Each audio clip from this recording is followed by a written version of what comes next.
My CEO husband, who suffers from oligospermia, has been secretly keeping a young mistress on the side. The girl is quite the drama queen, constantly threatening to leave him and break up, unable to bear seeing his mistress upset. My husband came to discuss it with me. 3 months pregnant with his child, Tian refuses to be the other woman. To keep her happy, I must divorce you and marry her instead. Don't worry. It's just for appearances. You and the child will want for nothing. In my past life, consumed by resentment, I used our child as leverage to force Yijue to cut ties with Mu Tian, a desperate act that set me on a path of no return. This time around, I'm wiser. With a calm smile, I signed the divorce papers. May you and Miss Mu grow old together. Surrounded by generations of descendants, Yijue mistook my detachment for some calculated game of hard to get, never realizing I had genuinely let him go. I'd already terminated the pregnancy with his child before he even handed me the divorce papers. Later, Yijue came knocking at my door, loaded with gifts and beaming with excitement. His jaw dropped when he saw my flat stomach and the muscular hunk with a six-pack standing behind me. Everyone in Nanjing knew that Mrs. Yi Suqingxi was utterly devoted to Yijue, practically worshipping the ground he walked on. Ever since I was young, I've been chasing after Yijue. Watching him charm his way through crowds of beautiful women while I waited in vain for him to just glance my way. Perhaps fate took pity on me, because I finally got my chance when I threw myself in front of a blade for Yijue. That selfless act finally made him see my worth. We got married, and Yijue treated me wonderfully. When he slipped the wedding ring on my finger, he vowed before everyone that he would never betray me. I took Yijue at his word and devoted myself wholeheartedly to being the perfect supportive wife. Deep down I know how fickle the heart can be, and how little a man's promises are worth, but because I loved Yijue, I chose to believe the vows he made to me. It wasn't until Mu Tian showed up uninvited that I realized I was the only one who ever believed our 5-year marriage was built on love. At first, he kept his affair with Mu Tian completely under wraps.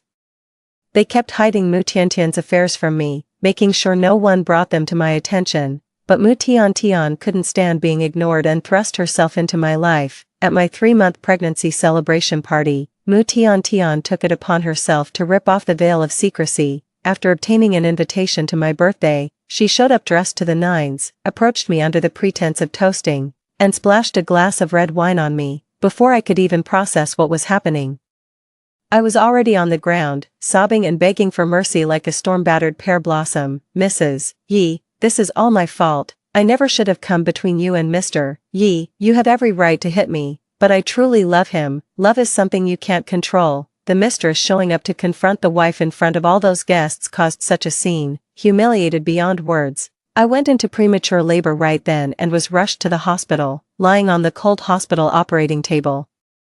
Watching the doctors scramble to save my pregnancy, I drifted in and out of consciousness as memories came flooding back. That was my past life. Mu Tian deliberately sought me out at the party to lay all this bare. She knew Yijue was a married man when she got involved with him. She was drawn to his striking looks, his intense devotion, and his deep pockets, so she tried every trick in the book to get Yijue's attention, and eventually succeeded in becoming his mistress.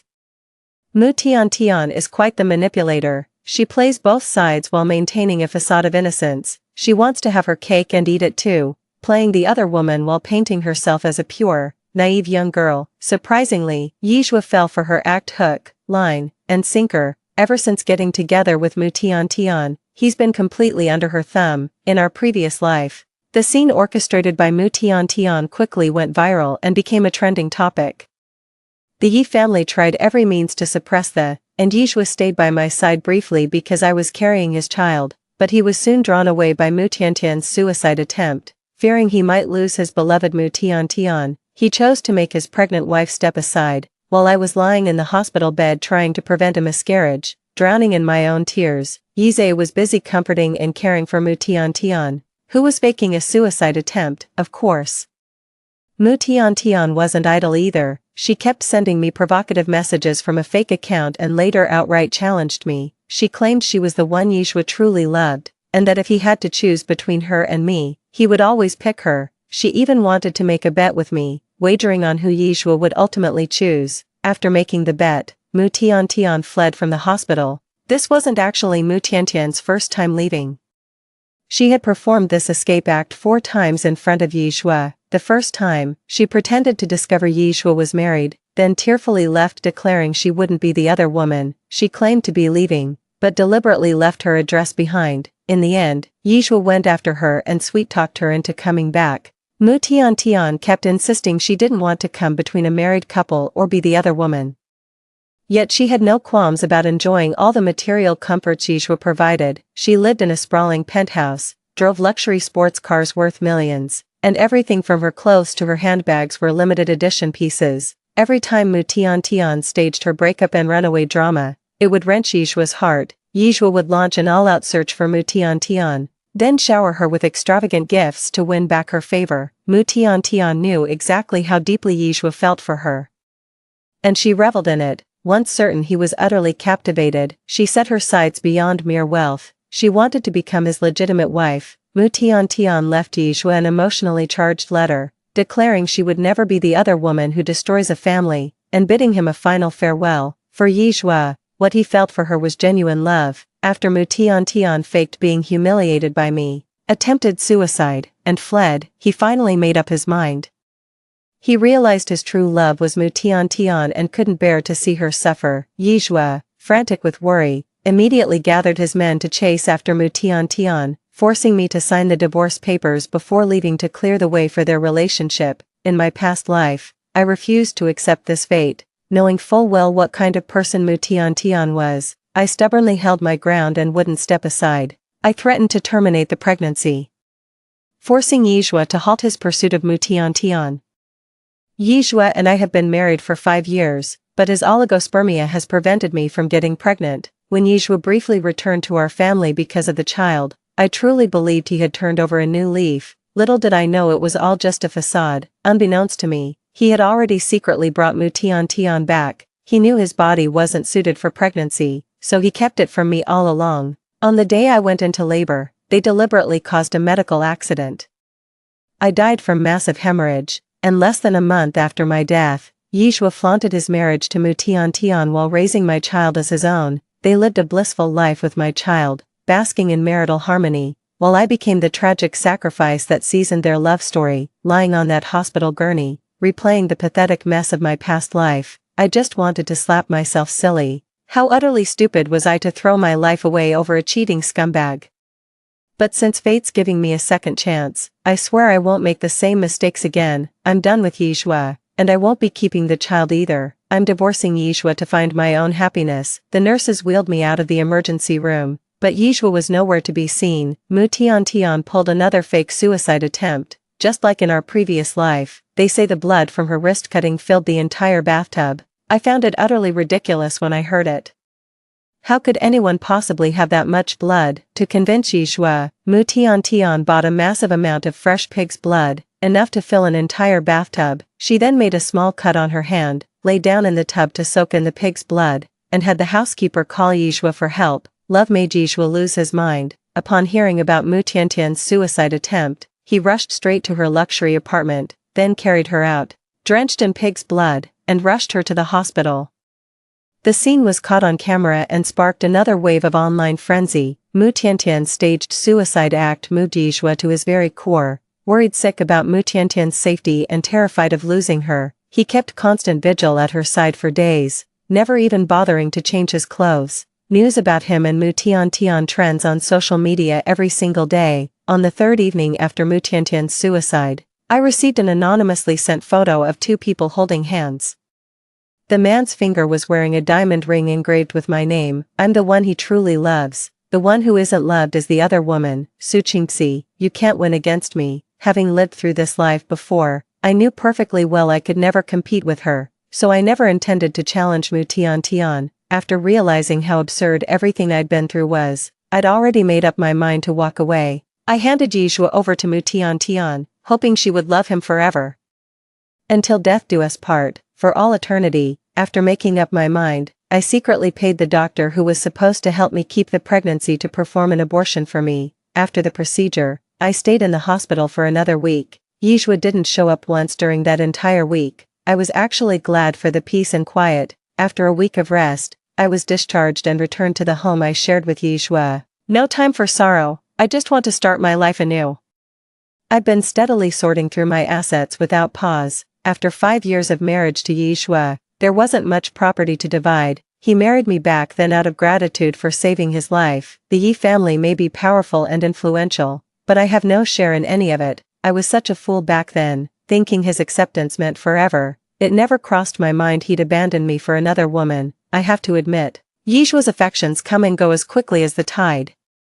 I'm worried that if I divorce Yi Shue, I won't get a share of his company's assets. To secure a comfortable future, I've decided to start by selling the luxury jewelry Yi Shue gave me when he was still in love. Our home safe is overflowing with jewelry, each piece a testament to Yi Shue's love over these past 5 years. Looking at these items now, my past romance with Yi Shue feels like a distant dream. Now that I'm awake from that dream, I've lost the man I loved, but at least money can soothe my broken heart. I gathered all the jewelry from the safe and sent it off to be sold. I also listed several properties under my name for sale. These things were a drop in the bucket for Yi Shue, but for me, they were a fortune. With this money, even if I don't get much from the divorce with Yi Shue, I won't have to worry about my future. The next day at noon, after I had sold off all the jewelry and real estate, Yi Shue finally showed up.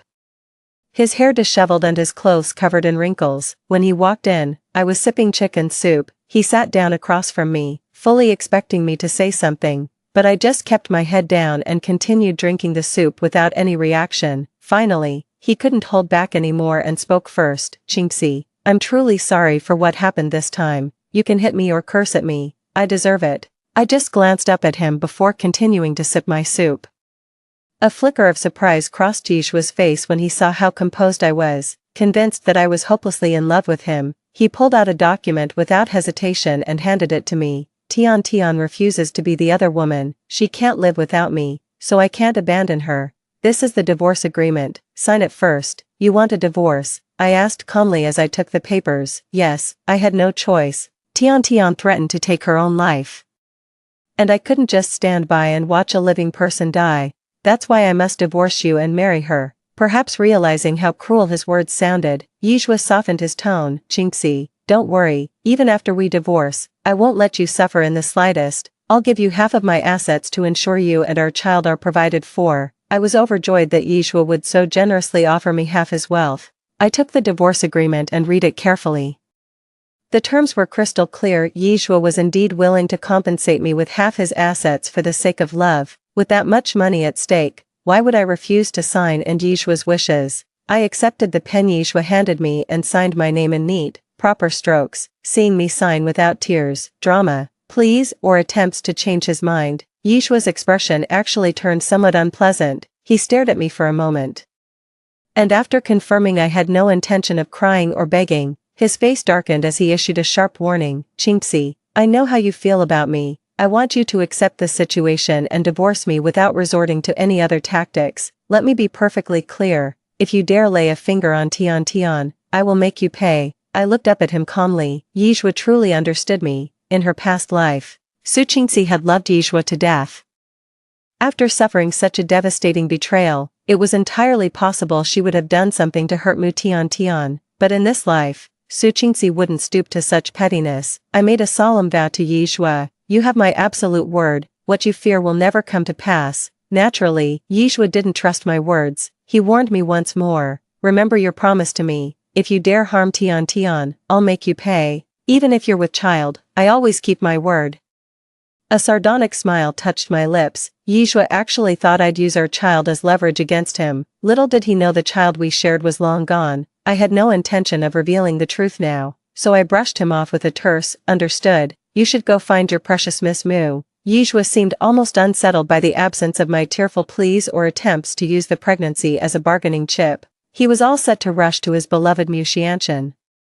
But my unnerving calmness gave him pause. At the crucial moment, Yi Shue actually hesitated. He was fully aware of his oligospermia condition and the extremely slim chance of fathering a child. He knew the Yi conglomerate was surrounded by predators waiting to pounce at the slightest misstep. For the child I carry, for wealth and corporate power, Yi Shue halted his steps toward Mu Xianchen when it mattered most. He instructed his assistant to take the bodyguards and search for Mu Xianchen, while he stayed home with me. Although Yi Shue didn't go looking for Mu Xianchen himself, he had his assistant relay a message to her. If she would just come back, He would definitely hold a wedding ceremony with Mu Xianqian. Mu Xianqian fully expected Yizhua to chase after her like he had done the previous times. Mu Tiantian was deeply disappointed that Yizhua didn't come looking for her in person, knowing I was pregnant.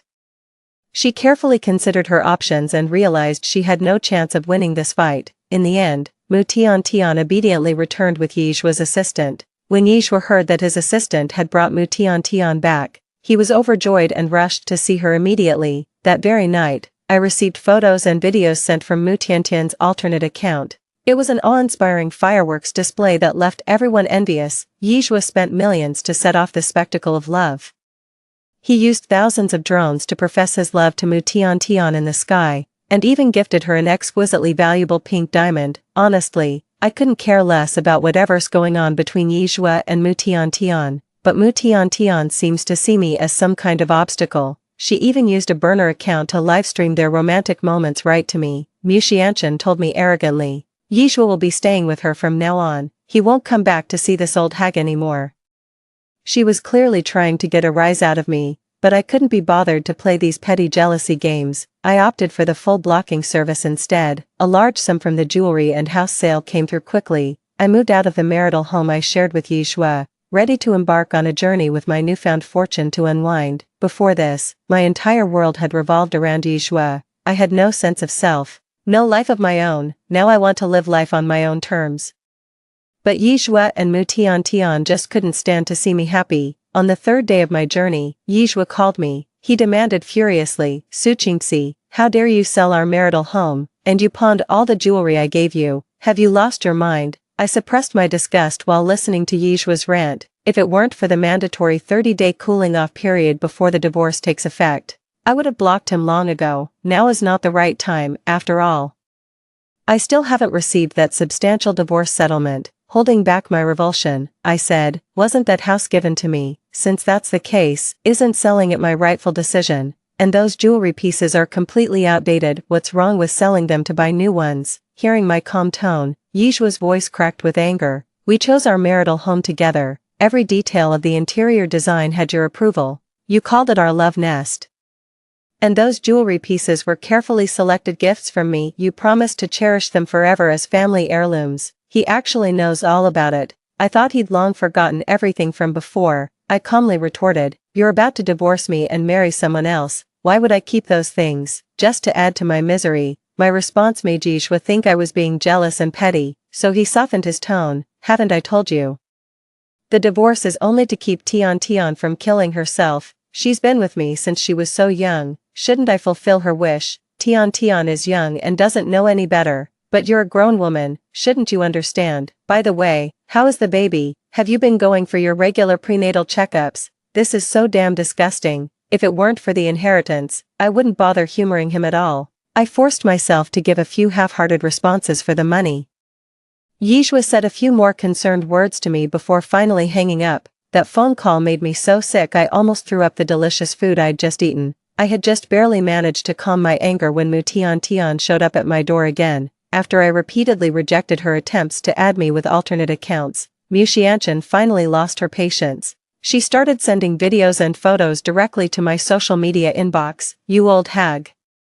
You're divorced. Why are you still messing around with Yizhua? You've got some nerve thinking a baby will make Yizhua take you back. Dream on. I'm younger and more fertile than you. Once you're gone, I'll give him enough kids to form a soccer team. She's all talk without thinking twice. Mu Tiantian probably has no idea about Yizhua's oligospermia condition. If she can bear Yizhua a whole soccer team of children, I'll cut off my head and let her use it as a ball. I ignored Mu Tiantian's nonsense and continued on my journey. I thought divorcing Yizhua was a done deal, just a matter of time before we signed the papers at the Civil Affairs Bureau and went our separate ways. But to my surprise, Yizhua had a change of heart at the last moment. I timed my return for the day before we were scheduled to get our marriage certificate. As soon as I got back, I called Yizhua to remind him about our appointment at the Civil Affairs Bureau to finalize the divorce. I expected him to agree without hesitation, but he actually went back on his word. He tracked down where I lived and said, Qingxi, let's put the divorce on hold for now. Yizhua's change of heart hit me like a bolt from the blue. I demanded angrily, why should we put it on hold? Yizhua stared at me with displeasure. searching my face for any trace of attachment or love, but he found nothing. My expression held only impatience and disgust. Yishua's heart sank. He found it incredibly hard to adjust to my absence. Without my daily check-ins, messages, and phone calls, Yishua felt particularly unsettled. He kept convincing himself that I was just angry, and that once I cooled off, I'd come back to him, but that wasn't the case at all. As Yishua stared at our chat window, he realized our last conversation was from the day of the party. From that day on, I never reached out to him or showed him any concern. An inexplicable sense of crisis rose in Yishua's heart as a question he'd never considered suddenly occurred to him. He was certain I was madly in love with him. That's why he forced me, pregnant with his child, to divorce him. What would happen if reality didn't match his assumptions? If I no longer loved him, after he gives me half of his fortune, I might remarry and spend the rest of my life happily with someone else. This thought was unacceptable to Yishua. He stared at me and said, word by word, "You're pregnant. I don't want my child to be born out of wedlock." His words made me instinctively touch my flat stomach. Yishua's gaze fell on my belly. It took us so long to have this child, the fruit of our love. I was out of my mind before. How could I abandon you and our child for another woman? I've decided, we're not getting divorced. How am I supposed to get my share of the fortune without a divorce? It's not just about the money. The thought of sharing a roof with that cheating scumbag makes me sick. Don't you think this is wrong? What about Mutian? She's just a naive young girl. What if things get out of hand between you two? I threw Yishua's own comforting words back at him, but he just looked completely unfazed. She's just a naive young girl who's easy to placate. All she wants is a wedding ceremony. I'll throw her a lavish one to keep her happy when the time comes. We can continue our marriage without getting divorced. Trying to have your cake and eat it too. I wanted to slap Yishua across the face and demand to know what gave him the right. Yishua frowned at my silence. Why are you upset, Chinxi? You seem different lately. You used to hang on my every word and couldn't stand to be apart from me. Now you're actually trying to push me away. My aversion to him came from the depths of my heart, and my resistance made Yishua suspicious.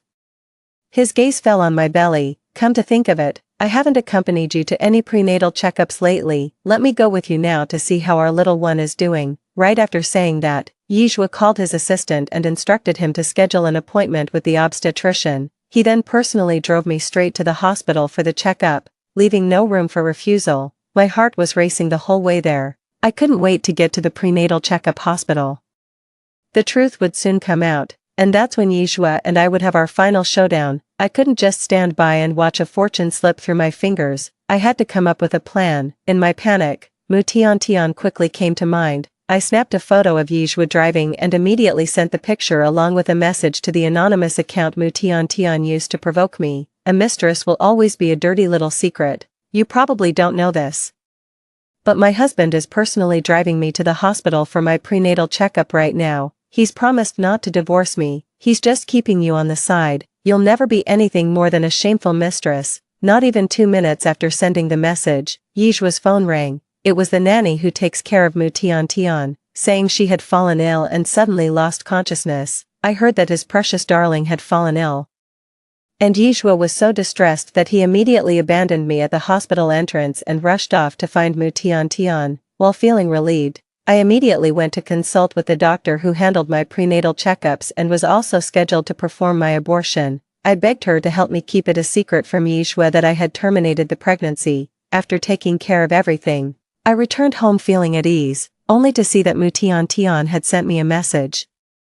What are you so smug about? You're just a breeding tool. Compared to you, I'm still the one he truly loves. I stared at Mutian's message for a few seconds, then sent her a reply. Some people wish they could be a breeding tool but can't even manage that. Why don't you try getting pregnant and show me? You'll never conceive in this lifetime. You'll never become Mrs. Yi, forever just a mistress who can't show her face in public. Followed by a laughing emoji. I know Mutian must be furious after reading my message. She'll definitely investigate why she never got pregnant despite having unprotected sex with Yishua so many times. I'm certain Mutian will take action once she discovers the truth. After all, she's always been the type of woman who'll stop at nothing to get what she wants. As expected, Mutian quieted down for a while after seeing the message I sent. She stopped sending me provocative messages, and the private investigator I hired at a high price reported her recent activities to me. she kept finding excuses to cling to Yishua, refusing to let him leave. While pestering Yishua, she also secretly visited infertility clinics at major hospitals. The fish has taken the bait. I waited with bated breath for Mu Tian to make her move. After an agonizing month of anticipation, she finally sent me a pregnancy test result from a secondary account.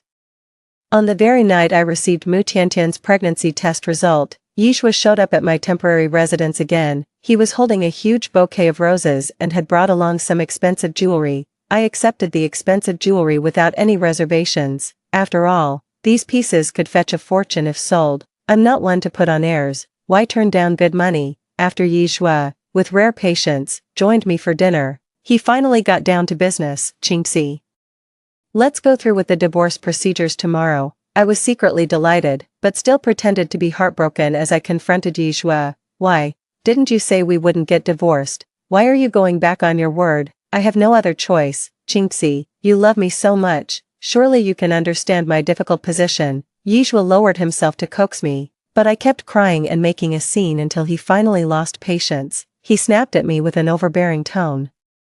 You will divorce me whether you want to or not. I'm not here to discuss this with you. I've made up my mind and I'm just letting you know. If you refuse to sign the papers willingly, then wait to hear from my lawyer. Yishua looked down on me coldly, as if he had become a completely different person. Divorce me quietly, and the previous terms still stand. Otherwise, I'll make sure you leave with nothing, not a single penny to your name. He was unbelievably cruel to me. With a broken heart, I wiped away my tears and begged Yishua not to treat me this way, promising to be obedient if only he would give me a chance to love him. Seeing how genuinely distraught I was, Yishua agreed that if I complied with the divorce, he would take care of me and our child in the future. After leaving those hollow words, Yishua was summoned away by a call from Mu Tian. Soon after, Mu Tian sent me a message. You old hag, now you see what I'm capable of. From now on, you'd better keep your head down, or I'll make you regret it. I wasn't angry at all. I was clutching my stomach on the couch, laughing so hard I could barely breathe. How wonderful. Finally, I can get rid of that despicable pair. The next morning, I arrived punctually at the Civil Affairs Bureau, signed the papers with Yishua, and received our divorce certificate. Worried that Yishua might go back on his word, I deliberately made myself look pitiful when I went to see him. I had rubbed my eyes with onion water, and they were swollen like peaches. I also intentionally applied a yellowish foundation to my face, making myself look as miserable as possible. Yishua didn't come alone. Mu Tian was stuck to him like a plaster. Mu Tian came specifically to provoke me, and her words were full of barbs. I bowed my head pretending to wipe tears, terrified she'd see the laughter in my swollen, red eyes. As we signed the papers, Yishua actually tried to comfort me. Afraid I might make a scene. Qingxi, this divorce is just temporary. Once you give me a son, we'll remarry. Don't worry, I won't abandon you and the child. Fighting back disgust, I sobbed with my head down. Only when I held the divorce certificate with its official seal did I finally breathe a sigh of relief. Just leave everything to the lawyer from now on. I felt completely liberated. With the divorce certificate in hand, I quickly jogged away from the Civil Affairs Bureau. Yishua was startled by my actions and instinctively chased after me, exclaiming repeatedly, "Slow down, Su Qingxi, are you out of your mind? What if you get hurt and something happens to the baby?" I bolted into the car, started the engine, and left Yishua in a cloud of exhaust fumes. Yishua glared furiously in the direction I'd left, his mouth moving wordlessly as if muttering curses. Just then, Mu Tian rushed out and grabbed Yishua's hand, exclaiming, "Darling, my stomach hurts." Worried something might be wrong with their unborn child, Yishua immediately took Mu Tian to the hospital. Just as they were about to reach the hospital, it suddenly occurred to him. It seemed like he hadn't paid any attention to my prenatal checkups for quite some time. He had no idea how our unborn baby was doing. He decided he must personally accompany me to the next prenatal appointment in a few days to check on the baby's condition. With these thoughts running through his mind, Yishua took a moment to send me a message. "Qingxi, let me take you for your prenatal checkup when you have a moment." When I didn't respond, Yishua tried calling me, only to find the line completely blocked. It finally dawned on him that I had blocked his number. Realizing he'd been blocked, Yishua was furious. How dare I cut him off like that? Though annoyed by my blocking him, Yishua was soon preoccupied with Mu Tian's antics. Mu Tian had endless tricks up her sleeve to demand attention, leaving Yizhua no time to ponder the changes in me. Of course, Yizhua was convinced he understood me, how deeply I loved him, having once risked my life for him and wept so bitterly when we first divorced. I just couldn't immediately come to terms with transitioning from his wife to a mere acquaintance. Yizhua probably thinks that with my love for him, I'd do anything to win him back, even protect our child at all costs. After all, this child is the only connection between us after the divorce. Just 1 week after Yizhua and I finalized our divorce, his company made a grand announcement about his engagement to Mu Tian. Their wedding is set for a month from now. When I saw the news, I was already lounging on a beach in the Maldives, soaking up the sun. I left the country the very day I got my divorce papers. To avoid unnecessary drama, I blocked all of Yizhua's contacts and changed my phone number, aside from my lawyer. I haven't been in touch with anyone. When I saw the marriage announcement of Yizhua and Mu Tian, it didn't affect me in the slightest. I got up from the lounge chair, stretched, and went for a swim. I was reveling in the ocean, savoring that sense of total freedom, when the unexpected happened. A man-eating shark suddenly charged from the deep sea into the safe zone. The sudden crisis sent everyone in the water scrambling for their lives, and I was no exception.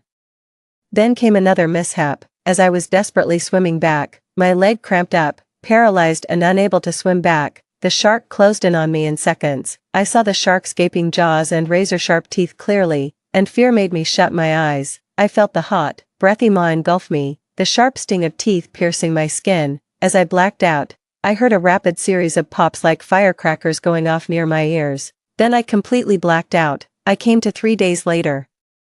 Jolted awake by the shrill ringing of my phone. Out of habit, I grabbed the phone and answered. Hello. My lawyer's voice was urgent on the other end. Ms. Sue, something terrible has happened. What's the big deal? I asked groggily. Yizhua is backing out. He's refusing to honor the divorce agreement and won't give you half the assets. What? I bolted upright, hissing in pain as the sudden movement tugged at my wounds. The lawyer continued.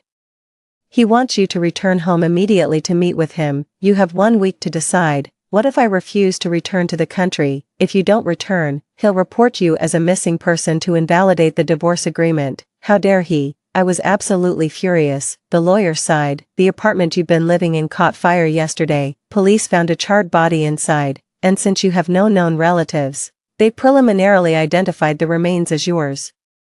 My hands trembled as I clutched the phone in disbelief. The apartment's on fire. How is that even possible? I live in a high-end building. There's no way a fire could start accidentally. Someone must be behind this. Who could it be? Is it Yizhua again? Last lifetime Yizhua teamed up with Mu Tian to destroy me, and now in this life he still won't let me go. How can his heart be so vicious? The lawyer sympathized with my plight. Only by coming forward can you prove you're still alive and contest Yizhua for the property. But I'm concerned. I knew what the lawyer left unsaid. He also suspected Yizhua was behind the apartment fire, and feared I'd be killed by his men the moment I showed my face. With no witness left to contradict him, Yizhua could reclaim all the assets. Trembling with rage, I realized I needed a foolproof plan to counter this, but having no one to back me up now, I couldn't afford to walk into danger. Just then, the hospital room door swung open, my head snapped up, and when I saw the man's handsome face, I gasped. What are you doing here? I never expected to see Gu Chuan. Gu Chuan and I go way back. We grew up together in the orphanage, studied side by side, and even got into the same top-tier high school. Gu Chuan has always been very caring towards me, and I could feel his affection for me, but love doesn't follow any order of arrival. Later, I fell head over heels for Yizhua at first sight and became hopelessly devoted to him. I was so infatuated that I'd do anything for him, even risk my life, as if I were under some kind of spell that made me certain he was the one. After I nearly died taking a knife for Yizhua, he finally saw my worth and accepted me, and from that moment on, Gu Chuan disappeared. Yizhua and I have been married for 5 years, and Gu Chuan has been gone for just as long. Seeing Gu Chuan again filled me with delight. What brings you here? Gu Chuan set the food he was carrying on the bedside table next to me. Have something to eat first, then I'll tell you why I'm here. After lying in bed for days, I was genuinely starving. Gu Chuan brought me a bowl of porridge that had been simmered to a soft, mushy consistency. He said my body wasn't up for greasy or hard-to-digest foods, and suggested I start with some porridge. Once I've recovered, he promised to take me out for a proper meal. I obediently started eating the porridge, but couldn't help asking Gu Chuan where he had been for the past 5 years. Gu Chuan sighed and said, "I've always been right here by your side, it's just that you only had eyes for Yizhua and never noticed anyone else." I fell silent at the mention of Yizhua. The person I'd once pursued with single-minded devotion had become the blade that wounded me. The humiliation burned. I couldn't bear Gu Chuan witnessing my brokenness. What stunned me was how thoroughly Gu Chuan understood every detail of my situation. After I finished the kanji he brought, he revealed the truth to me. "Qingxi, do you realize you were almost killed by them? Who are they?" "Mu Tian and the people behind her." Gu Chuan told me that Mu Tian was trained by a shady organization specifically as bait to ensnare wealthy targets. That's why she was able to navigate so effortlessly by Yizhua's side. That's what made Yizhua completely captivated by her. According to Mu Tian and the organization behind her, their goal was to make me leave Yizhua with nothing, then have Mu Tian take my place as Mrs. Yi and eventually find a way to seize his assets. They never expected that Yizhua would generously give me half of his property because I was pregnant, fearing that my child would threaten their claim to Yizhua's assets. The people behind Mu Tian put a hit out on me. By sheer luck, I escaped unscathed. Right after divorcing Yizhua, I ditched my SIM card and flew abroad without a moment's delay. When they couldn't track me down, they set my apartment on fire. They staged it to look like I'd died in an accident. They knew the person in the apartment wasn't me. Their real target has always been to eliminate me. Gu Chuan said the shark incident was also orchestrated by them. The powerful figures backing Mu Tian tracked me down and set up that deadly ambush at the beach. Fortunately, Gu Chuan arrived just in time with his team to rescue me. Gu Chuan asked me, "Qingxi, what's your next move?" The hatred spanning 2 lifetimes made me clench my fists in fury. I had hoped to live in peace, but they simply wouldn't leave me alone. Since running away is pointless, the only option left is to confront them head-on. I looked Gu Chuan in the eye and declared, word by deliberate word, I will fight them to the bitter end. As long as I draw breath, I will claim half of Yizhua's estate, and I will use every last coin of it to strike back. I know I don't have what it takes to go up against these ruthless people. I need help, and Gu Chuan, who's been missing for 5 years, suddenly steps in to assist me. It goes without saying that he has some influence. I took the initiative to plead, "Gu Chuan, can you help me? If you do, I'll give you half of Yizhua's property as a reward." Gu Chuan looked at me deeply and said, "Qingxi, are we really starting to talk about money between us? You should know I'd risk everything for you." Gu Chuan's gaze held a profound depth when he looked at me. I understood perfectly well what he meant.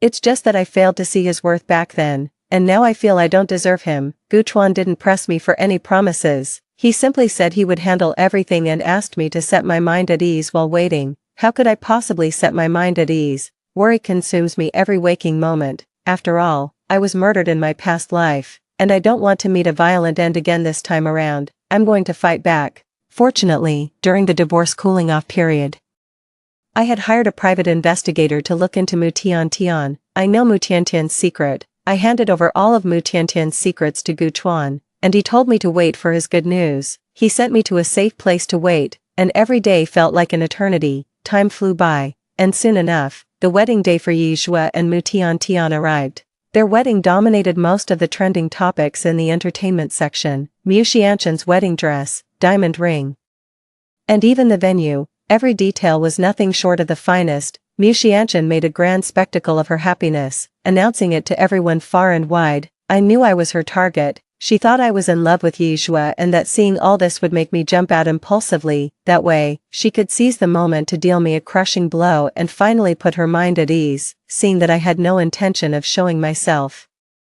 Mu Tian felt insulted and actually sent me a threatening message through my social media account's backend. "Su Qingxi, if you want to live, get rid of the baby in your womb immediately. I'm giving you one chance to choose. Abort that child and promise to renounce the half of the assets Yizhua gave you, and I might let you live." The hatred of 2 lifetimes filled my chest. Since they insisted on being this deranged, they'd better not blame me for what comes next. Let's all burn together.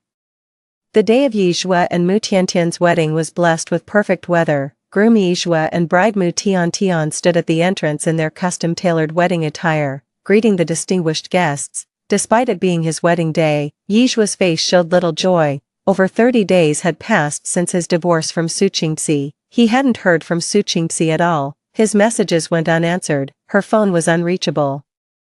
as if Su Qingxi had vanished from the face of the earth without a trace. He kept watch outside Su Qingxi's apartment for a long time, but there was no sign of her returning. Later, a fire broke out in Su Qingxi's apartment, and someone died in the blaze. He knew the deceased wasn't Su Qingxi. After all, there was no child in the victim's womb. Yizhua intended to keep searching for Su Qingxi, but Mu Tiantian stopped him. Mu Tiantian insisted that Su Qingxi must have gone into hiding, adding that someone had spotted her abroad. She showed Yizhua photos of Su Qingxi being intimate with another man. Mu Xianchen told Yizhua she must have taken the money and run off with some young stud. Yizhua refused to believe it. Impossible. She loves me too much to ever elope with another man. Don't be so sure. With half your fortune, she could have any man she wants. Even if just to get back at you, she'd find someone. How else do you explain her blocking you and ignoring your messages? Hearing Mu Xianchen's words, rage surged through Yizhua's heart. He realized he couldn't bear the thought of Su Qingxi leaving him to be with another man. Su Qingxi was his woman, and she belonged to him alone for the rest of her life. Mu Tiantian advised Yizhua that since Su Qingxi wanted to take his money and run off with another man, he could make things difficult for her during the asset division, force Su Qingxi to show up, and then it'll just be a matter of whether she's been seeing other men behind his back.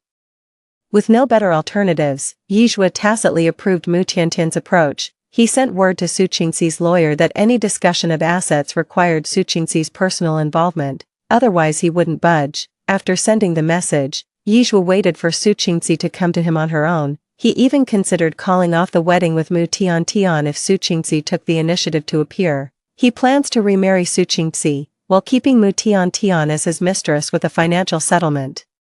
Given his lack of heirs, having one more child wouldn't hurt anyway. Yizhua felt he had made concessions on all fronts, certain that Su Qingxi would agree. Yet days after the news spread, Su Qingxi remained completely silent. It wasn't until yesterday that he received a message from Su Qingxi. Su Qingxi said she would give him a grand gift on his wedding day with Mu Tiantian. Getting a message from Su Qingxi after her long disappearance sent Yizhua into raptures.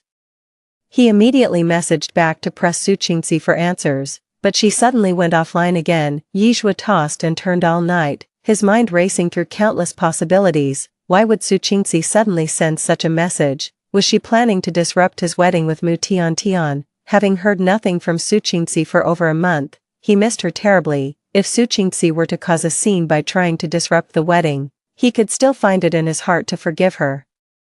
But the ceremony was about to begin, and there was still no word from Su Qingxi. Was she even coming? Yizhua frowned, his mind elsewhere as he kept checking his phone. Among all the messages and calls, none were the one he was hoping for. Yizhua was distracted, and as the bride, Mu Tiantian was equally preoccupied. Mu Tiantian looked absolutely stunning today. Though her nods and smiles to the wedding guests at the entrance seemed rather perfunctory, her main focus, much like Yizhua's, was on her phone. Finally, a message came through on Mu Tiantian's phone. After reading the message, her expression shifted dramatically. She restrained her coquettish tone and said to Yizhua, "Darling, I'm feeling a bit unwell in my stomach. I'm going to the restroom first." Yizhua nodded perfunctorily, watching Mu Tiantian's figure depart as a message came in on his phone. After reading the message, Yizhua's expression froze. Mu Tiantian almost sprinted into the restroom. After shutting the bathroom door, she made a call and snarled through gritted teeth, "What the hell do you want? Haven't I made myself perfectly clear?" A light chuckle came from the other end of the line. "Give me $1 billion, and I'll take this secret to the grave. Otherwise, you'll find out exactly what's coming for you." Though Mu Tiantian's face twisted with menace, her words came out laced with pleading. "I don't have $1 billion, you know that. I've never had much money." The other person sneered, "I don't care about that. All I want is $1 billion. Just tell me if you agree or not. If you refuse, I'll immediately send the information I have to Yizhua. What do you think he'll do to you when he finds out the child in your belly isn't his, but another man's? Most importantly, your identity. Once he knows what kind of person you are, Yizhua will never let you off. You'll meet a terrible end. What if I give you the money? Will that work?" Mu Tiantian was cornered. She knew full well that her weakness had been completely exposed to the other party. This wasn't the time to confront them head-on. She needed to play weak, buy time to pinpoint their location, and then eliminate the threat with one decisive strike. Mu Tiantian shrieked, "Give me your bank account number. I'll transfer the money right now. But let me warn you, take the money and keep your mouth shut. If you dare leak my secrets, you'll be signing your own death warrant. The other party chuckled reassuringly, don't worry, money talks, I'll take your cash and make your problems disappear, your secrets are safe with me. After reiterating her warnings a while longer, Mu Tian finally ended the call. She cursed under her breath and immediately made another call. Brother Yang, have you located the target? Got it, the man called Brother Yang replied, good. Mu Tian sighed in relief while angrily venting to Brother Yang, who the hell is this bitch? She knows everything about us and has the audacity to demand $1 billion in hush money. How dare she provoke us like this? This is absolutely unacceptable. Send your men to track her down immediately. Don't kill her yet. Just break her legs. I'll deal with her personally when I have time. I'll make sure she lives in agony. Brother Yang chuckled. Got it. Leave the killing to us. Right now, your priority is you and Yi Shua. I'm looking forward to seeing you become Mrs. Yi. Just don't get so distracted by his looks that you forget your real goal. Don't worry, Brother Yang, I've never lost sight of our plan. Once Yi Shua and I are married, I'll find a way to get rid of him slowly. With the child in my belly, I'll be the legitimate heir to his fortune. Oh, and one more thing, we need to find Su Qingxi and kill her along with the child she's carrying. I don't want any extra competition for the inheritance after Yi Shua is gone. Brother Yang laughed and agreed. Short on time to chat further, Mu Tian hung up, composed herself, and prepared to leave the restroom. The moment the door swung open, a fist came flying straight at her face. Mu Xianchen was completely caught off guard by the sudden attack, with no time to dodge, and took the blow head-on with a sickening thud. Driven by rage, the assailant showed no mercy, and the impact left Mu Xianchen's nose crooked and mangled. Blood gushed out in a torrent, and amidst the splatter, Mu Xianchen caught a glimpse of a twisted, contorted face. Mu Tian instinctively cried out, darling. Another heavy punch answered her, as Yi Shua could no longer contain his rage. He never imagined he could be so thoroughly outmaneuvered. When his phone buzzed with a message telling him to wait in the restroom, he thought it was just Su Qingxi playing one of her pranks, until his phone started receiving a continuous stream of video files. Footage showed Mu Tian entering and leaving a plastic surgery clinic, and lying on an operating table to have her hymen restored. Yi Shua was shaking with rage. The girl he'd believed to be pure and innocent turned out to be a promiscuous woman who'd slept around. She had actually been deceiving herself all along, yet he failed to see through Mu Xianchen's vicious ambitions beneath her innocent facade. He actually betrayed his wife for a woman like that. Yi Shua was consumed with hatred, unwilling to accept that he had been deceived. Mu Xianchen adored him so much. Her eyes sparkled like stars when she looked at him. How could she possibly be lying to herself? There must be a reason behind this. Then she thought of Su Qingxi, who had vanished without a trace for over a month. Yi Shua convinced himself that this must be Su Qingxi's scheme. Su Qingxi would never agree to divorce him so readily. She loathes Mu Tian and wants her gone for good. So all these things about Mu Tian must have been fabricated by Su Qingxi. Su Qingxi is trying to drive a wedge between him and Mu Tian. After all, Su Qingxi had sent a message saying she would give him a grand wedding gift on the day of his and Mu Tian's ceremony. Yi Shua was tormented inside, half hoping it was one of Su Qingxi's schemes, half fearing it might all be true. He had truly been outmaneuvered by Mu Tian. He rushed frantically to the designated spot, waiting for Su Qingxi to show up so he could confront her. Instead of Su Qingxi showing up in person, all he got was a phone call from her. Yi Shua answered the call and heard every word of Mu Tian's conversation loud and clear. He couldn't believe he'd been completely played by Mu Tian from start to finish. All that talk about affection, the child, marriage, it was all a damn lie. Mu Xianchen's sole objective has always been my assets. She's been manipulating and scheming against me from the very beginning. Yi Shua's hatred reached its boiling point. He couldn't stomach being played for a fool by a woman like her. His pride wouldn't allow him to be made a mockery of like this. Blinded by rage, Yi Shua grabbed Mu Tian's head and slammed it violently against the wall. He then began kicking her stomach with brutal force, each blow more vicious than the last. Mu Tian's pleas for mercy grew progressively weaker, fading into barely audible whimpers. Exhausted from the assault, Yi Shua released her hair, panting heavily as he stepped back. Mu Tian collapsed to the ground with a thud, her support gone. Yi Shua saw her pristine white wedding dress stained crimson. Not only that, but blood was gushing from between her legs. For the wedding guests, this day turned out to be earth-shattering. The guests in the hall were all distinguished VIPs invited by Yi Shua, holding significant influence in the city.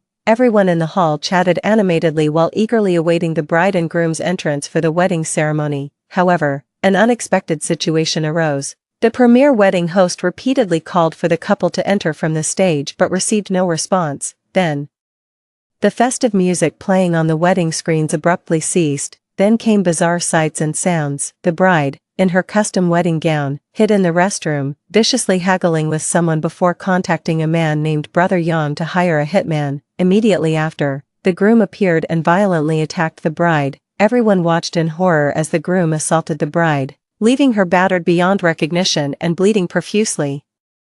Someone finally snapped out of it and called the police. The police took away the bride and groom, one sent to the hospital, the other handcuffed and hauled to the station. The screen then cut to a different scene. It was a secret recording of the bride visiting a clinic to seek a sperm donor. The bride, Mu Tian Tian, had no idea her donor visit had been filmed. Then everyone understood the source of the groom's rage. A gold digger had tricked the groom with a child conceived through sperm donation.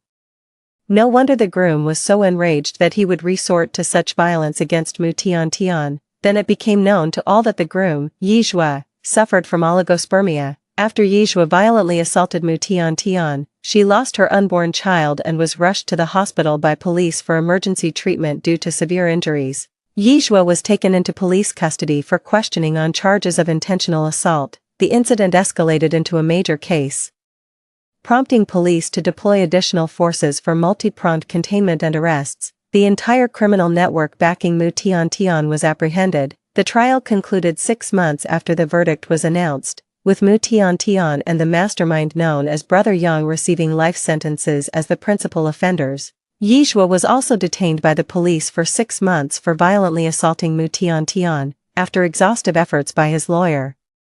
Yizhua was finally released on medical parole. Upon his release from prison, Yizhua began exhaustively searching for any trace of my whereabouts. Eventually he tracked down my address and showed up laden with gifts and a rose bear. The doorbell rang just as Gu Chuan had me pinned against the couch, kissing me senseless. The incessant doorbell shattered the intimate moment, and I pulled the door open with visible irritation. Yizhua stood there with an ingratiating smile. "Darling, Qingxi, I've come to see you and the baby." I didn't move, just looked at him with a mocking smile. "Don't you think it's a little too late for that? It's all my fault. I was deceived by that bitch Mu Tian Tian. Qingxi, you have to believe me. I just had a momentary lapse in judgment. I'll turn over a new leaf, I promise. Let's live happily as a family of 3. I sneered and gently touched my stomach. And so, Yizhua's gaze fell on my flat abdomen, and he reached out in disbelief.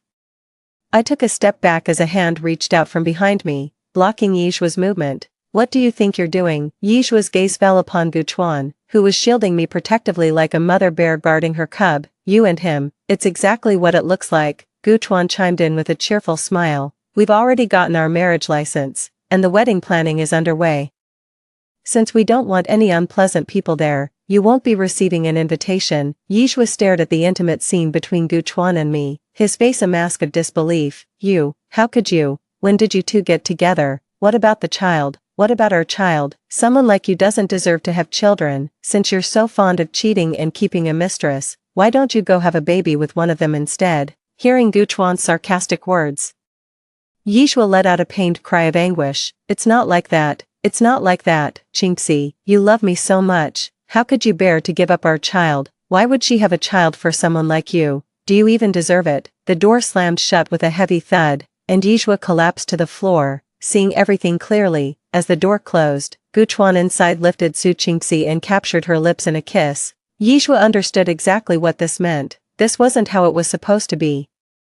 How could Su Qingxi, who loved him so deeply, abort their child and be with another man? Why? Yizhua couldn't figure out the answer, and no one told him the reason. Overwhelmed by rage, he coughed up blood and collapsed. Story 2. My boyfriend, who was working overtime, suddenly sent me a message. "I already have a girlfriend. Please delete each other's contact. Thank you." I slowly sent a question mark. And then I saw the legendary red exclamation mark. My boyfriend has a girlfriend, so, who am I?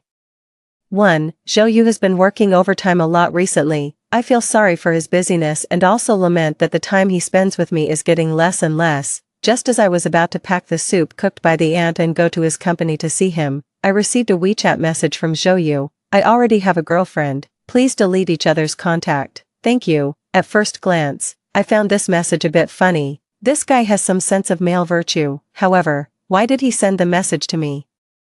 I slowly sent a question mark. Well, it turns out that the girlfriend is not me. My boyfriend is in a relationship and has a girlfriend, and I was blocked. And I saw that red exclamation mark. I've always had a hot temper. Without thinking, I dialed Zhou phone number. But before I could open my mouth to question him, I heard a sweet and delicate female voice on the other end of the phone. Who is this? There really is a woman by his side. To be honest, I can't believe what I heard.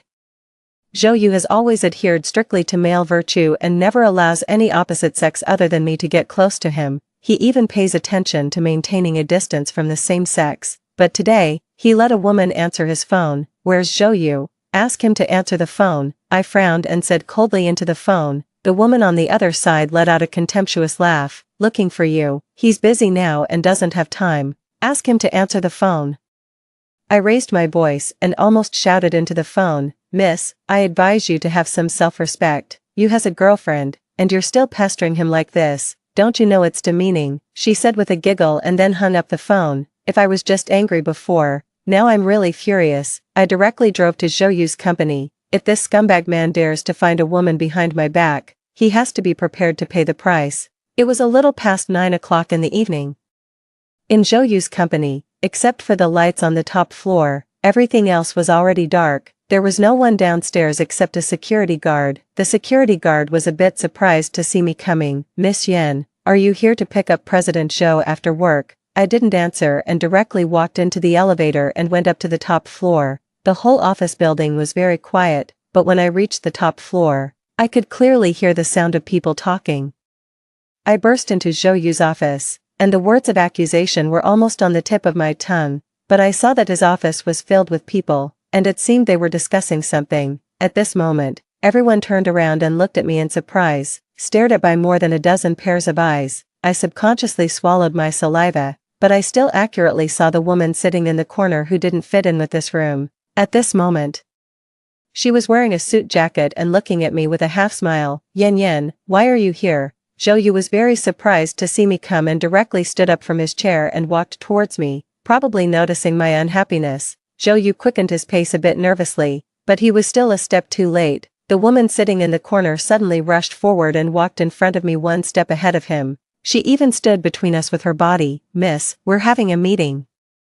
I hope you don't disturb us. And she made a gesture of invitation to me with a smile, obviously trying to drive me out. I gave her a cold look and ignored her. Instead, I looked past her and turned my gaze to Zhou behind her. Do I need to go out? Zhou, of course not. Zhou, with extreme agility, bypassed that woman and directly came to my side and tried to hold my hand, but I dodged. He was obviously startled by my evasive action and asked cautiously, Yen, what's wrong?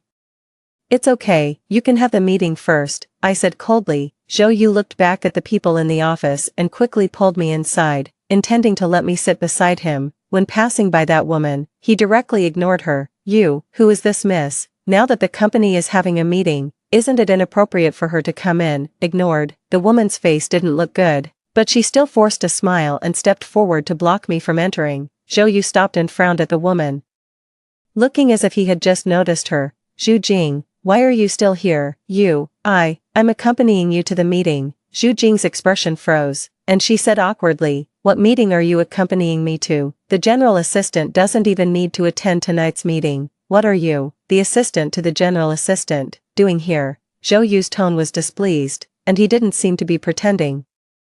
So Zhou didn't know that this woman had been sitting in the office for so long. The others in the office also seemed to be taken aback and looked at the girl named Zhu Jing in surprise. There's only people in your office in this whole building. I was scared outside, so, that's why I waited for you in the office. Zhu Jing's eyes flickered, and she looked at Zhou with a pair of watery eyes full of grievances, judging from Zhou's tone. This woman is the assistant to his assistant. But this woman keeps calling him you and saying I'm waiting for you. It seems that the relationship between these two is not ordinary. I crossed my arms and glanced at Zhou indifferently, feeling my gaze. Zhou stood even more upright. Yen, I have nothing to do with her. It was my father who asked me to arrange a job for her in the company. So I let her in. After that, he turned around and said to Zhu Jing coldly, Zhu Jing, Today you said you had nothing to do after work, so you took the place of the general assistant and stayed in the company. Since you stayed in the company, then do your own job well and don't appear where you shouldn't." His voice was cold, and there was some impatience in his tone. He waved his hand at Zhu Jing to let her go out. Zhu Jing didn't expect that Zhou Yu would actually not give her any face in public. She stared at Zhou Yu blankly for 2 seconds and then pointed at me angrily and said, "What about her? She's also an unrelated person, why can she stay?" Zhou Yu turned around and glanced at her indifferently. He didn't intend to explain anything and just coldly spat out 2 words, "Go out." These 2 words made Zhu Jing's face turn pale, and she turned around and left the office. "I didn't notice that she was still here during the meeting just now," Zhou Yu explained as he pulled me to sit beside him. I nodded to signal him to continue the meeting. The people in the company didn't show any discomfort at my appearance. After the meeting ended and everyone left, I took out my phone and put the chat page just now in front of Zhou Yu. "Explain this," I said coldly. Actually, I wasn't that angry anymore at this moment, when Zhou Yu saw the content on the screen. His pupils shrank slightly, and he reached out to touch my shoulder. Yan, wait a moment, I'll give you an explanation." After that, he walked towards the outside of the office. I immediately followed him and saw this man quickly find Zhu Jing and walk up to her and stretch out his hand. "Give me my phone back." Too. Zhu Jing was obviously stunned by his cold expression. The woman swayed slightly before taking out Zhou Yu's phone from her pocket and holding it out with both hands. Her eyes were pitiful and there was a hint of ambiguous tension. Zhou Yu quickly took the phone back from the woman's hands and found the blacklist. His whole face turned dark. This was the first time I saw him like this, and I was a bit puzzled and stepped forward to take a look. Goodness, besides me, there were several other female accounts in the blacklist. I took a closer look. And they were all the WeChat accounts of the female presidents or female project leaders who cooperated with the company. "On what basis did you touch my phone?" "I remember I put it on the desk to charge." Zhou Yu must have been very angry, and he didn't control his volume because of his anger when he spoke. The leaders of various departments who were packing up and preparing to leave work all stuck their heads out because of this sound. Zhu Jing subconsciously trembled at this volume. And her expression became even more aggrieved. I just wanted to help you." "Help me? You're here to help me go bankrupt, right?" Zhou Yu was so angry that his hands were slightly shaking with anger as he looked at the people in the blacklist. I know it's not easy for him to achieve what he has today. It's not easy for him to start his own business and get to where he is now. He blocked several company presidents or leaders at once, just as I was about to step forward to soothe him. My phone started ringing, without exception. They were all friends who were blocked by Zhou Yu and had my WeChat asking me what was going on, and they even suspected that I was checking his phone. People in the business world, although they were polite in their words, I knew they were questioning me, so I gave Zhu Jing a fierce glare and still said to Zhou Yu with some dissatisfaction, "Deal with it immediately." Then I walked aside and started replying to those friends' messages. Fortunately, for the sake of my Yan family, they didn't really get angry. Plus, Zhou Yu has strong working ability himself, and the comprehensive strength of the company is also there. After hearing that his phone was used by someone else without permission, they all expressed their understanding, especially after hearing that I was also blocked. Some people hesitated and reminded me to pay attention to the relationship between Zhou Yu and that woman. After communicating with everyone, my eyes also darkened. Although Zhou Yu has been on my side today, he really hasn't given me a reasonable explanation. After taking several deep breaths and forcibly suppressing the anger in my heart, I returned to the hall again, but unexpectedly, there were actually 2 policemen in the hall this time. Zhou Yu was frowning and angrily saying something to them, and Zhu Jing was trembling at this moment, looking at Zhou Yu in disbelief. You called the police to arrest me." Her voice trembled a bit.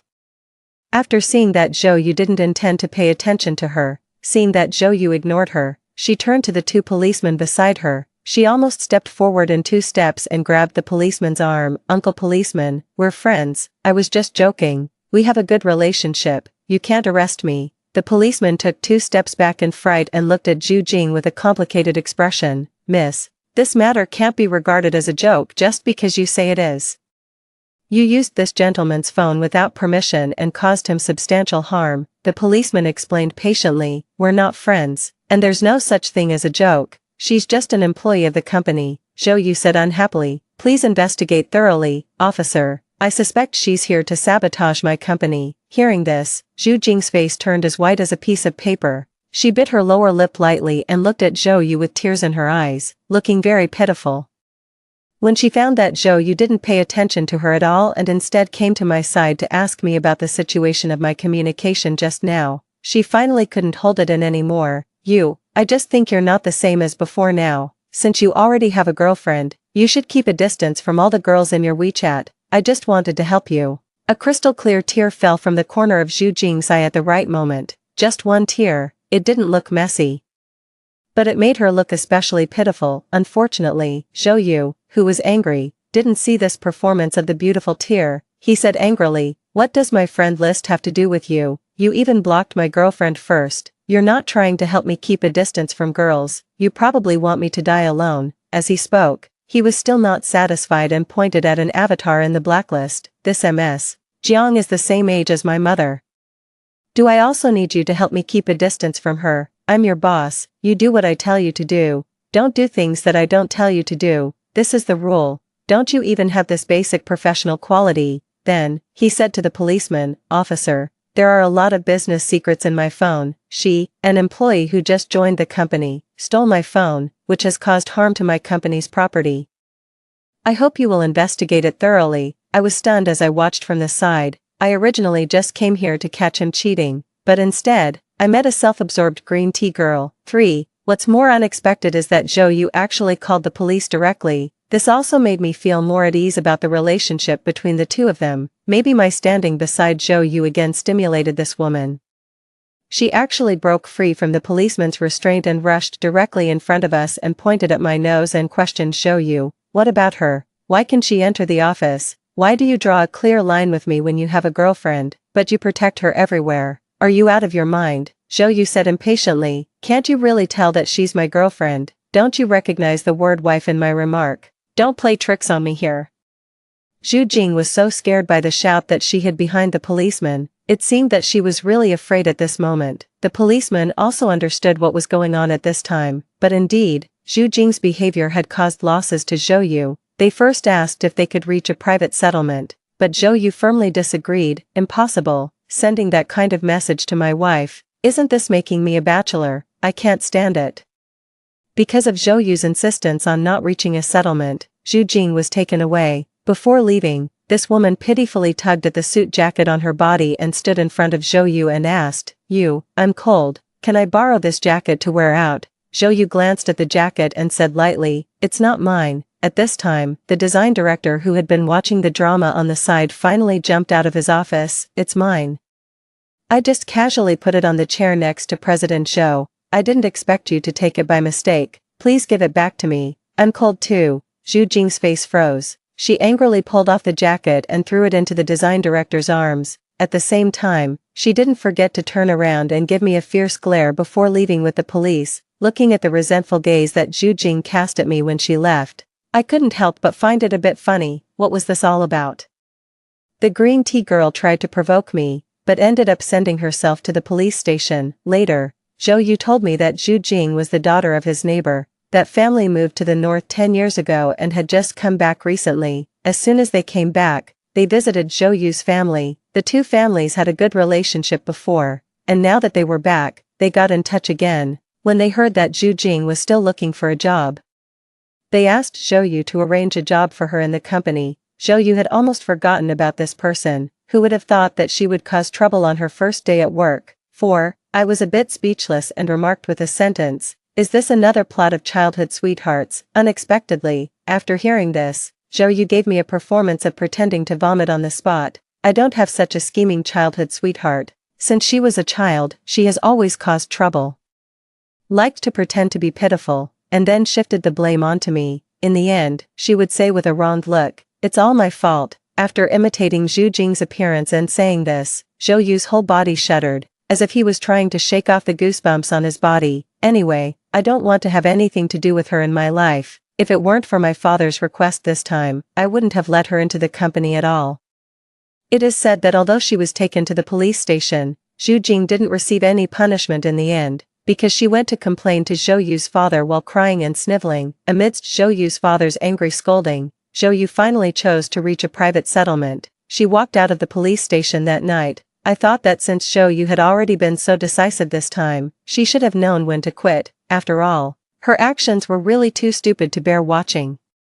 But unexpectedly, not long after, she added me on WeChat, and it was even a business card recommended by Zhou Yu. After adding me as a friend, she immediately sent me a photo. In the photo, there was a big round table with quite a few people sitting around it. The only people I could recognize were Zhou Yu's parents and Zhou Yu himself. At this moment, Zhou Yu was sitting next to the person taking the photo, smiling and picking up food and putting it into the person's bowl. He looked gentle and considerate. Yan Wan, you don't really think that you like Zhu, do you? He has always liked me. Today is the day when we met each other's parents and officially discussed the wedding date. After experiencing the last incident, I didn't believe this woman's words at all. Regarding the last message, if I hadn't gone to verify it immediately and Zhou Yu hadn't called the police directly, that incident would definitely have become a knot between us. So the moment I saw the photo, I didn't feel the same anger as last time. I just casually dialed Zhou Yu's phone number. It took a while on the other side. He should have found a quiet place before answering my call. Yan, what's wrong? The man's tone was cheerful, and he seemed to be in a good mood. Where are you? Zhou Yu was taken aback for a moment. Because of our mutual trust, I rarely asked him so directly. I'm having a meal with my parents here at Baiyue. Is Zhu Jing there too? Yeah, the two families are having a meal together today. Zhou Yu's answer was very natural, and there was no sign of guilt in his tone. I was silent for a moment and said, check WeChat. Then I sent him a screenshot of the photo and those words that Zhu Jing sent to me. Is she crazy? She wasn't sitting next to me at all. It was my niece sitting next to me. Zhou Yu was obviously angry. He asked me to wait and hung up the phone first. Not long after, he sent me a screenshot.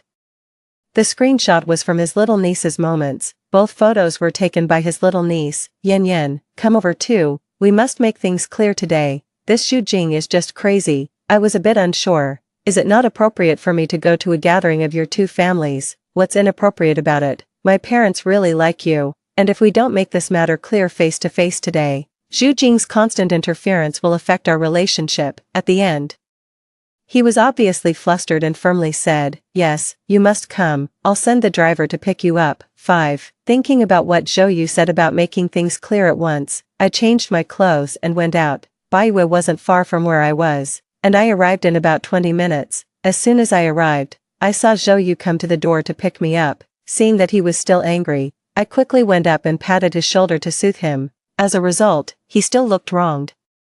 Fortunately, you came to ask me, what would I do if you left without saying a word like those women in novels? I put my hand on my forehead. This was my fault. When we got together, I was on guard against this guy not being able to tell the green tea girl apart. I found a bunch of Jihu articles and showed them to him. Later, I found that this guy couldn't even see the green tea girl at all. All he could think about was that he couldn't let me be wronged, otherwise I would leave.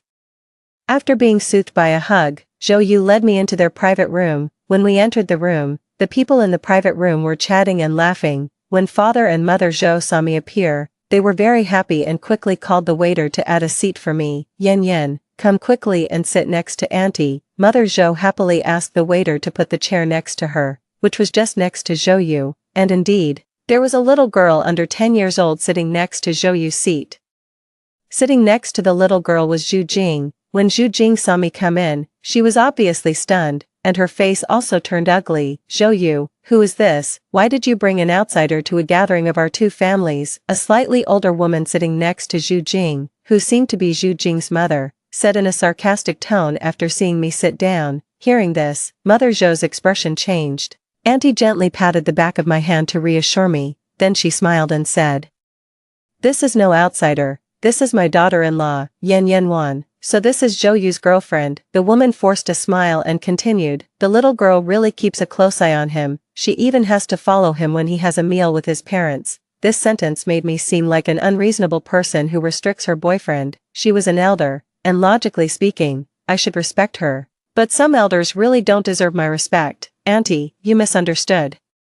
Didn't your daughter say that you were here today to discuss my boyfriend's marriage with her? I can't let my boyfriend suffer, so I came to take a look. I smiled brightly and even provocatively raised my eyebrows at Zhu Jing. When I came in, Zhou Yu said that if I was wronged, I should just retort and never let myself be wronged. Hearing my words, father and mother Zhou looked at Zhu Jing in surprise. what marriage are you talking about? When Zhu Jing heard me say this, she was obviously flustered and even knocked over the water cup in her hand. What marriage? I don't know. Although she said she didn't know, her nervous look made it obvious that she was guilty. Seeing this, Mother Zhou's face darkened. Jing, we will consider the marriage between our Zhou Yu and Yan Yan ourselves. We don't need you to worry about this, Auntie. I really don't know what Miss Yan is talking about. Zhu Jing stood up in a hurry and quickly explained. But her nervous look turned into a wronged look in an instant. She lowered her head slightly, and her voice had an uncontrollable tremor. Auntie, I know that I did a bad thing with good intentions last time, which made Miss Yan have a prejudice against me, but Miss Yan doesn't need to slander me like this, does she? As she spoke, she even pretended to sob twice. Yeah, didn't Jing already make it clear about the last thing? It was all a misunderstanding.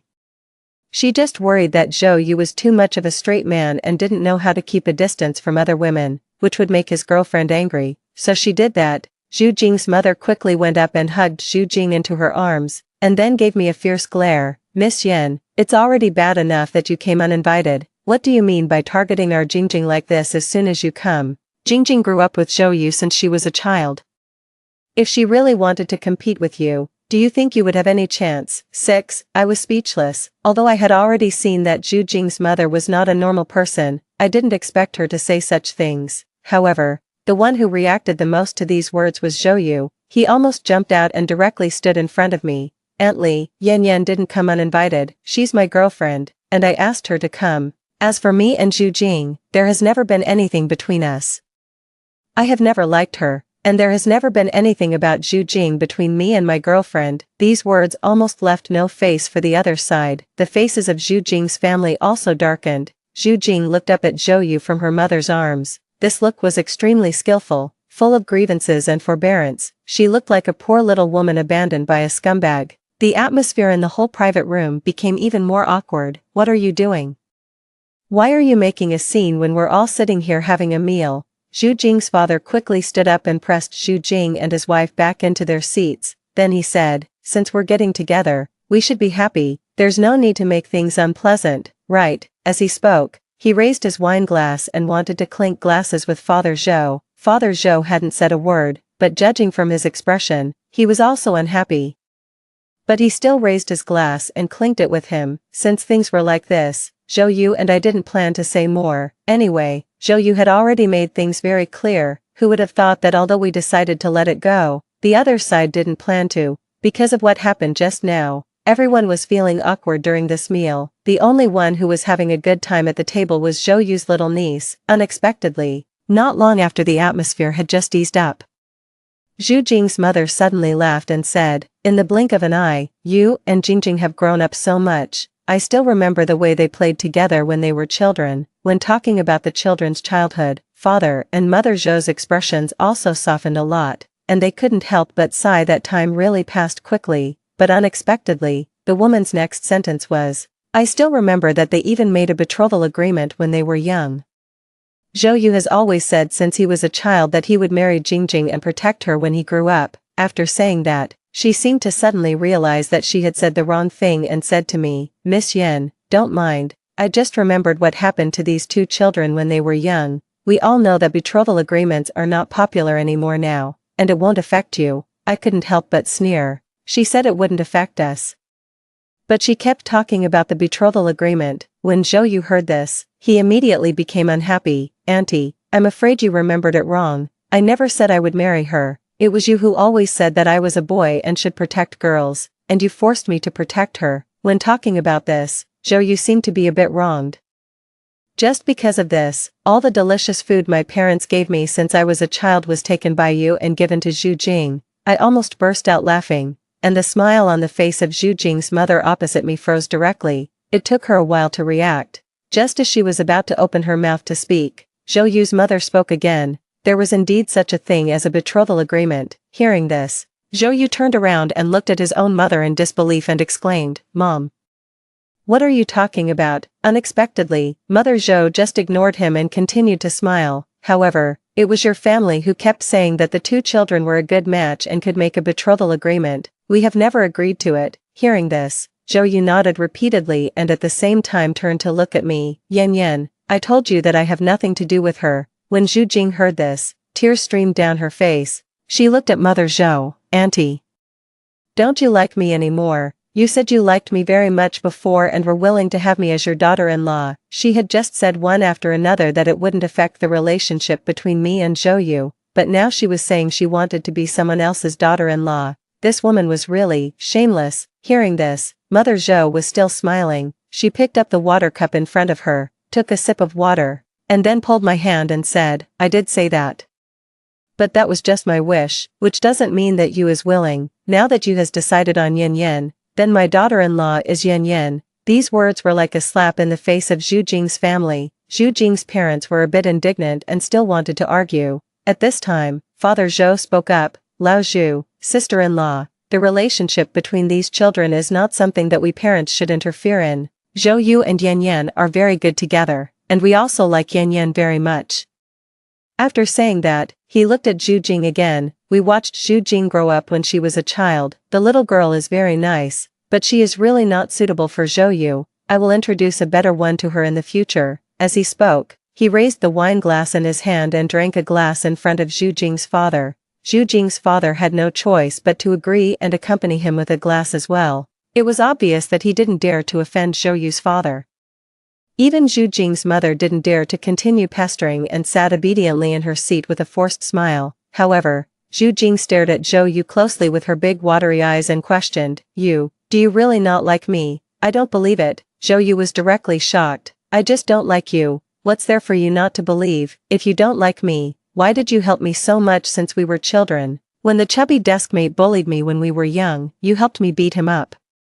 That's because if I didn't help you, you would go home and cry to your mom that I didn't help you when I saw you being bullied at school. Then your mom would go and talk to my mom, and my mom would scold me. You don't know how much that chubby guy could hit. I really didn't want to fight with him. Zhou was angry. Zhu Jing didn't expect it to be like this. She looked at Zhou in disbelief, but still didn't give up. Then why did you also beat up the boy who wrote me a love letter in the first year of junior high school? I turned around in surprise and looked at Zhou. Zhou quickly grabbed my hand and said even more angrily, you rejected that boy and said you liked me. That boy came to fight with me on his own. I didn't want to fight with him at all, and he broke one of my ribs. To be honest, I felt a bit embarrassed for Zhu Jing. Who would have thought that Zhu Jing still didn't give up?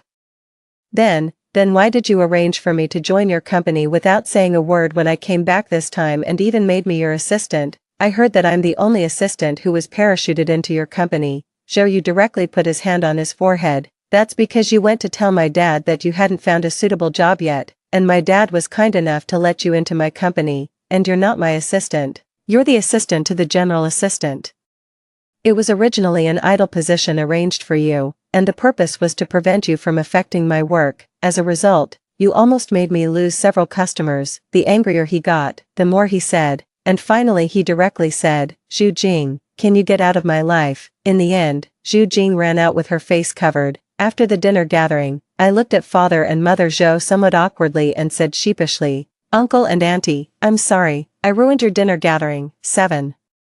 However, Mother Zhou shook her head. It's okay, I should actually thank you for helping us see the true face of that girl. She used to be such a nice girl. How did she become like this? Zhou muttered beside me. She wasn't nice before either. I couldn't help but find it a bit funny. After confirming that Father and Mother Zhou weren't angry about what happened today, I felt much more at ease. For a long time after that, I didn't see Zhu Jing again, however.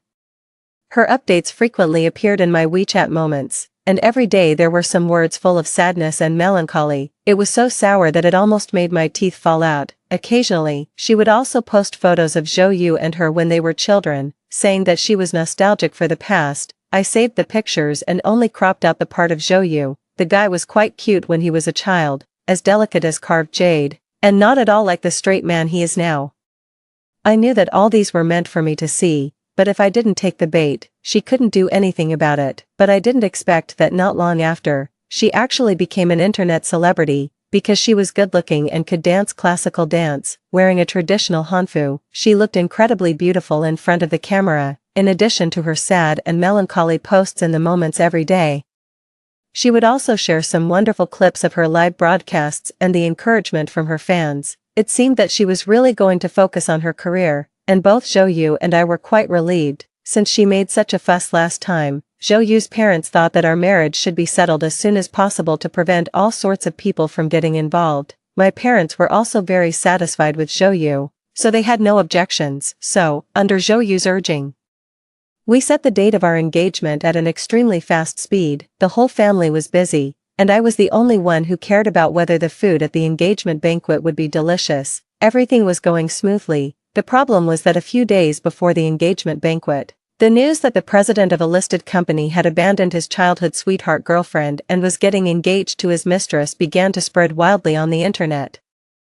The names of Zhou Yu and me, as Zhou Mao and Yan Maoan, were put in the most prominent position. Our photos were flying all over the internet. In today's society, people have a very high level of disgust for scumbag men and mistresses, especially me, as the so-called mistress who knows she's a mistress in their mouths, was severely scolded. Even those sad and non-mainstream quotes I posted during my young and non-mainstream period were dug up and criticized as green tea remarks.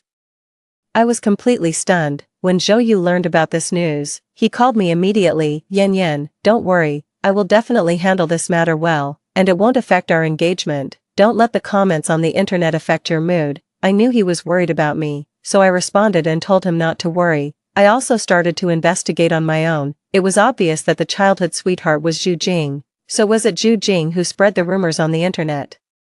But after checking the situation, I was a bit helpless. This woman was now a somewhat well-known internet celebrity. She didn't publicly claim that she was Zhou Yu's childhood sweetheart girlfriend. Instead, she made frequent mistakes and her eyes were red during a live broadcast last night. People in the live broadcast room all noticed that something was wrong with her and asked about her situation. Then she gently wiped the tears from the corner of her eye and pretended to be strong, saying, "It's nothing, it's just that my ex-boyfriend, who just broke up with me, is about to get engaged soon. I'm a bit sad, but it's okay, babies, I will become stronger and stronger." After that, she started dancing to the music again. This time, she danced the Liangzhu dance, which was desolate and beautiful. However, her words, "my ex-boyfriend, who just broke up with me, is about to get engaged soon," were instantly understood by netizens as the scumbag man cheating on her with a mistress.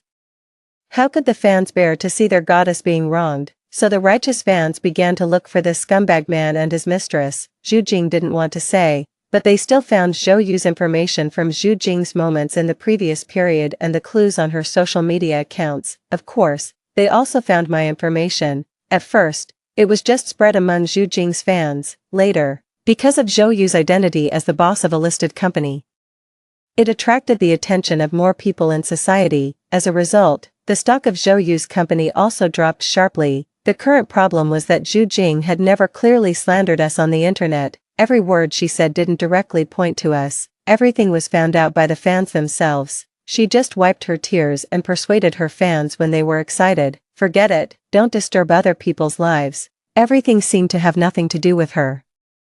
This also made it very difficult for us to directly take legal action against her. So this problem was really not easy to solve this time. 8. Zhou Yu first issued a clarification notice with the company's account, but it had no effect at all. Netizens only believed what they wanted to believe. Recently, seeing Zhou Yu so overwhelmed and still having to care about my situation and taking time to accompany me made me feel a bit sympathetic. Moreover, the company was something that Zhou Yu had worked so hard to build up. He must feel very bad because of this situation. However, things took a turn for the better soon. Someone released the video of us having a meal in the private room at Baiyue. The video was a bit shaky, but it was clear enough to identify the people speaking. In the video, Zhou Yu clearly said that he had never liked Zhu Jing, and the green tea words of Zhu Jing and her mother disgusted a large number of netizens. Especially when Zhu Jing cried and asked about Zhou Yu's kindness to her in the past and Zhou Yu's refutation. The title of Tea Girl became popular again for a while. Seriously, so there's no mistress at all. Everything was just imagined by this tea sister. My God, Mr. Zhou was so miserable when he was a child, right? Zhu Jing and her mother really exploited Mr. Zhou since he was a child. Mr. Zhou is such a wronged person. Damn it, I even scolded Mr. Zhou and his girlfriend severely because of Zhu Jing's crying before. You can tell from the video that the tea sister was constantly provoking Mr. Zhou's girlfriend, saying that the dinner gathering was about discussing marriage. The T-sister is really shameless. For a while, Zhu Jing was widely condemned on the internet. Her comment section was completely overwhelmed. She was so scared that she deleted several videos of her playing the victim and set it to only allow her own comments. I didn't expect that someone would record the video that day. I quickly called Zhou Yu to ask what was going on. On the other end of the phone, he laughed a bit proudly. "We have to thank my niece for this, the niece sitting next to you. I didn't have time to communicate properly with that little niece because of Zhu Jing's family that day. Yeah, she said that as soon as you entered the private room, the Zhu family's faces changed, and she knew they would cause trouble. She habitually picked up her phone to record live. Unexpectedly, it really came in handy." I was speechless. After being stunned for a while, I said, "The little kid is only a few years old. How is she so smart?" Zhou Yu didn't agree with this. "Don't underestimate children. They're very smart. We really have to thank her this time for helping us turn this situation around." As soon as the public opinion on the internet changed, Zhu Jing couldn't hold on anymore. She tried to find people to lower the trending topics, but the popularity of the green tea's downfall was too high and couldn't be reduced at all. I heard that her father personally went to Zhou Yu's house to apologize, but was driven out by Father Zhou. Father Zhou pointed at his nose and angrily cursed. "Zhu, do you really think I'm a fool? For the sake of our old relationship, when you said you wanted to come back and develop, I helped you so much. Is this how your family treats my son?"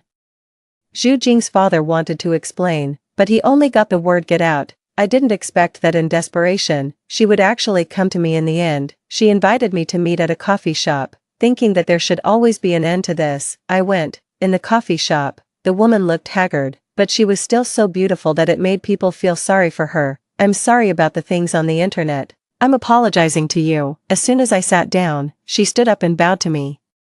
Her eyes were slightly red, looking as if she was sincerely admitting her mistake. I smiled but didn't say anything. Without getting a response from me, she stood there awkwardly for a while before sitting down on her own. "I asked you out today to apologize to you. Besides, I just don't want you to be deceived. Do you really believe what Zhou Yu said, that he has never had anything to do with me?" As she spoke, she took out a bunch of photos, all of which I had never seen before. In the photos, 2 children were holding hands and smiling brightly at the camera. There was even a photo where the little girl leaned over and kissed the little boy on the cheek, and both of them were smiling. "I didn't release these photos because I didn't want to hurt you. You should be able to see how close our relationship was in the photos. It's just that he doesn't admit it now." Zhu Jing looked downcast and extremely sad. I flipped through all the photos. The more I looked, the angrier I got. All of them were intimate actions between the two of them when they were children. Finally, I couldn't help but throw the photos on the table. "Zhu Jing, do you think I'm stupid?" Zhu Jing looked up at me in shock, seemingly not expecting me to say that. "Using the photos of you two when you were a few years old to sow discord between us. What did you two know when you were still children?" I looked at her speechlessly. "But, we really had a good relationship since we were children. We were childhood sweethearts. It's completely different from what he told you, that he has never liked me. Don't you think he's lying to you?" As she spoke, she looked at me with a bit of frustration, as if hating iron for not becoming steel, and said, "I'm trying to help you." This time, I was really angry and laughed. "Zhu Jing, can you put away those little thoughts that can be seen through at a glance?" As I spoke, I pointed at a girl at the next table. That girl had been holding her phone up as if taking a selfie, but her eyes were fixed on us. "Let me guess, your reputation on the internet has been very bad recently, so you plan to come to me, to expose my boyfriend's lies to me, to make me be indignant with you. Let your friend take a photo of this scene, then you can post it on the internet and push everything onto Zhou Yu, saying that we were all deceived by him, right?" Zhu Jing's eyes widened in disbelief as she looked at me. How did I know?" I sneered. "If you had used your brain a little, you wouldn't be this stupid. Those photos of yours have no effect on me at all. Do you want to see the photos of me and my neighbor brother when I was a child?" After that, I walked up to the girl at the next table. At this time, she was already so anxious that she was sweating all over. I looked at the screen. Well, it was still a live broadcast. Now the whole screen was full of comments scolding Zhu Jing for being insidious and praising me for being smart. Damn, I didn't understand at first. I didn't expect Zhu Jing to have this intention. Sorry. At first I really thought Zhu Jing was going to help Yin Yin. How can Zhu Jing still have the nerve to show up? This is the first time I've seen such a shameless person. that girl couldn't control it anymore when she saw the comments and quickly turned off the live broadcast. At this moment, a figure also rushed into the coffee shop. Zhou almost burst in. When he saw me, he hugged me tightly into his arms. Don't believe her. Those photos were all taken under the inducement of her mother. I didn't understand it at that time and had no idea. He explained in a hurry, and his words were a bit unclear. He probably watched the live broadcast but didn't see the later part. I nodded, stood on tiptoe, and kissed him on the lips. Don't worry, I don't believe what she said at all. Only after being kissed did Zhou feel relieved, and the look of fear on his face at first was replaced by a sweet smile. However, when he turned around and saw Zhu Jing, his face darkened again. Zhu Jing, if you still dare to sow discord between us, don't blame the Zhou family for being ruthless. As he spoke, he didn't even look at her and pulled me out, completely ignoring Zhu Jing's crying and blocking. Then, Zhou asked the company to issue another statement. This time, without giving any face, he exposed all the things Zhu Jing had done, including the incident of her being taken to the police station for stealing and using his phone last time. Regarding this matter, Father Zhou also specifically apologized to me, saying that at that time he received a call from Zhu Jing's family and thought that Zhu Jing really wanted to help but accidentally made a mistake and was sent to the police station by Zhou. That's why he asked Zhou to reach a private settlement and release the person. 9. Finally, this seemingly serious father said somewhat awkwardly, Yan, don't worry, you are the daughter-in-law recognized by our Zhou family. We won't let anyone bully you. I will never have any more dealings with the Zhu family. After that, he said worriedly, if you're wronged in the future, you have to speak up like you did this time. We'll stand up for you. Don't wrong yourself. In the end, if you're heartbroken and run away, it won't be easy for Zhou to find a wife. Well, it seemed that another man had been poisoned by those Jihu articles. Presumably, this must be Zhou's doing. Regarding this, my future mother-in-law, Zhou's mother, was very satisfied. She said that since Zhou showed those Jihu articles to his father, the old man had been paying more and more attention to her. The day of the engagement soon arrived. Since it was just an engagement, we didn't invite too many people. We just set up a few tables for our relatives and friends within the family. However, when my parents and I were on our way to the hotel, we were met with someone trying to stage A. The person who staged B was none other than Zhu Jing, who was severely scolded online some time ago. In the end, she recorded an apology video with no makeup on, but I didn't even bother to watch it. Instead, I saw many people saying that her apology was as fake as a delicate flower, and she didn't realize her mistake at all. She just kept shifting the blame to Zhou, saying that Zhou had made her misunderstand. In the end, she was so scolded that she directly quit the internet, but I never expected that she would appear in front of my car. When I got out of the car and saw Zhu Jing lying on the ground, her face was pale and she looked extremely haggard at this time. She looked at me as if I were her enemy, but she still suppressed her anger and said, Yan Wan, can you let our family go? I was a bit confused and asked, let which family go? What are you pretending for? It's all because of you. Now the Zhou family is targeting our family everywhere, and our family's business is almost unable to continue, because of you. Our family is almost bankrupt. How can you be so heartless? She cried very sadly. This time, there was no longer the previous delicate and tearful look. Instead, her face was covered with snot and tears. It attracted the attention of people around, and some even picked up their phones to film. She looked as if she had been hit by me. I asked with a cold face, are you going to get up or not? Unless you ask the Zhou family to let our family go and ask Zhou to invest in our family, otherwise I won't get up, and you won't be able to get engaged today either. This time, she was no longer love-struck. She was only focused on helping her family, but I didn't know anything about the Zhou family taking action against the Zhu family. I never asked about such things. Just as I was frowning and about to call Zhou, my father got out of the car. Dad, why did you get out? The old man shook his head and walked to Zhu Jing's side with a kind smile on his face, but the words he said were, little girl, the bankruptcy of your Zhu family has nothing to do with the Zhou family. Zhu Jing looked at my father in surprise. Apparently, she didn't understand who he was. My father continued to smile and said, your Zhu family moved to the north to develop back then. It was okay in the first 2 years, but later, due to your father's poor management, you had already lost all your capital. You've been struggling to hold on for all these years and finally couldn't hold on anymore. So you came back here.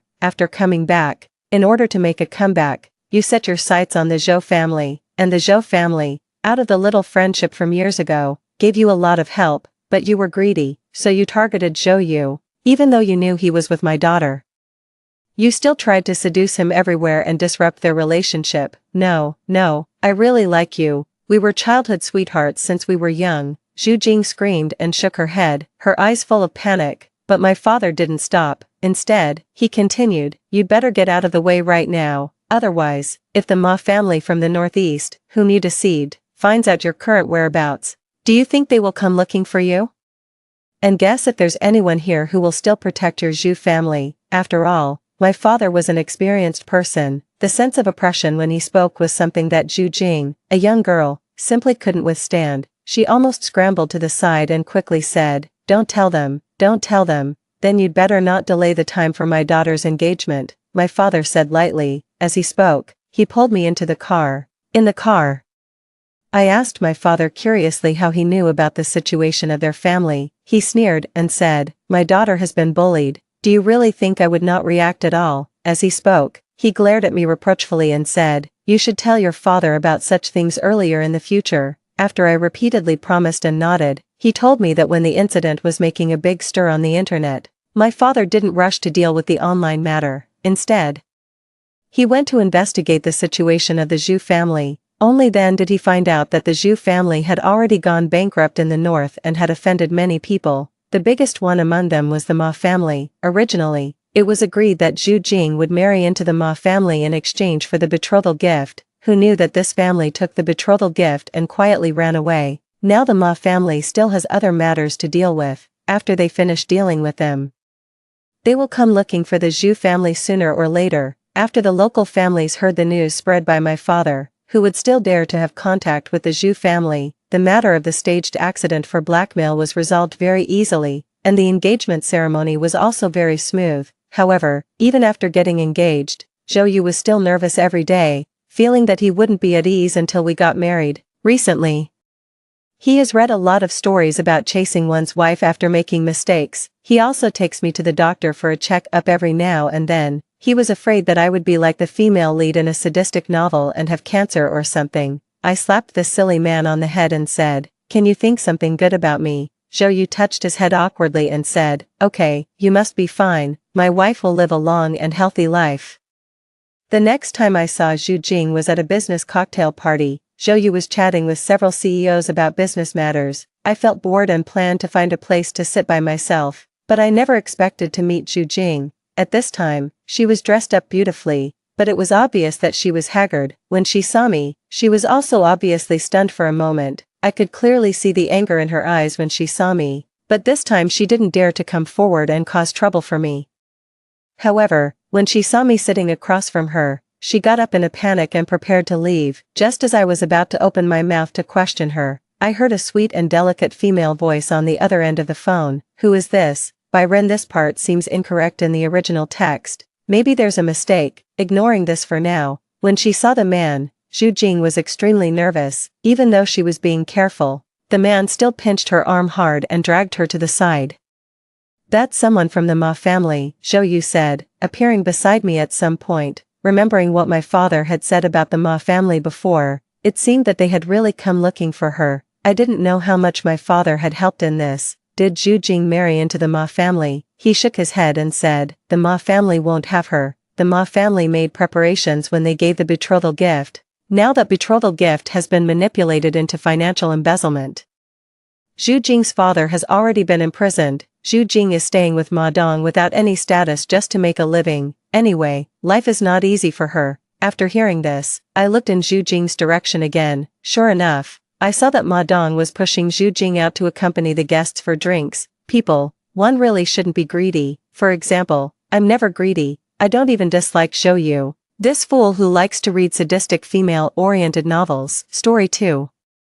When I was in school, I fell head over heels for Song Chiri and pursued him relentlessly for many years. I bullied others using my influence, discarding love letters others gave him, and even knocked over a lunch box that Lin Wanbai had prepared for him. Later, when the school auditorium collapsed, I lost my legs while trying to save him. Out of a sense of obligation, he married me as my parents had hoped. He spent his life entangled with me. As I became irritable and quick-tempered due to my disability, Lin Wanbai said that he was meant to shine within his own circles, instead of being trapped by me, living a life of depression and unfulfillment due to guilt. One ordinary day, I drowned myself in the bathtub. When I opened my eyes again, I found myself back in my school days. My first encounter with Lin Wanbai ended with my hysterics.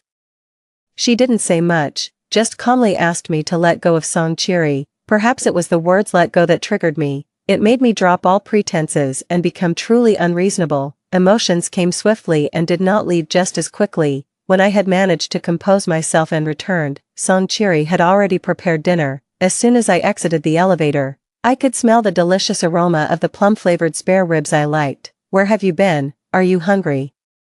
He came over to push my wheelchair, tenderly fixing the messy hair by my ear as he crouched down. I grabbed his hand, slightly annoyed. "What's wrong?" he asked gently. "Are you tired, my love?" "When did it happen?" I asked sternly. Song Chiri frowned, puzzled. "When did you meet Lin Wanbai?" "The day before yesterday, while shopping. It was just a coincidence." I furiously slapped his hand, the pain resonating in my own. I knew it. I knew the old flames were rekindled. "Planning to be together forever. You despise me now, don't you? You don't want to be with me anymore, right?" Song Chiri patiently bent down, though his eyes couldn't hide his fatigue. Don't think like that. There's nothing between her and me." I couldn't listen. My mind was a chaotic mess. Strange, noisy voices buzzed in my ears, their words indistinct. I felt extremely irritable, so I lashed out at him. "Get out. Just get out." Song Chiri's eyes reddened as he let me vent my frenzy.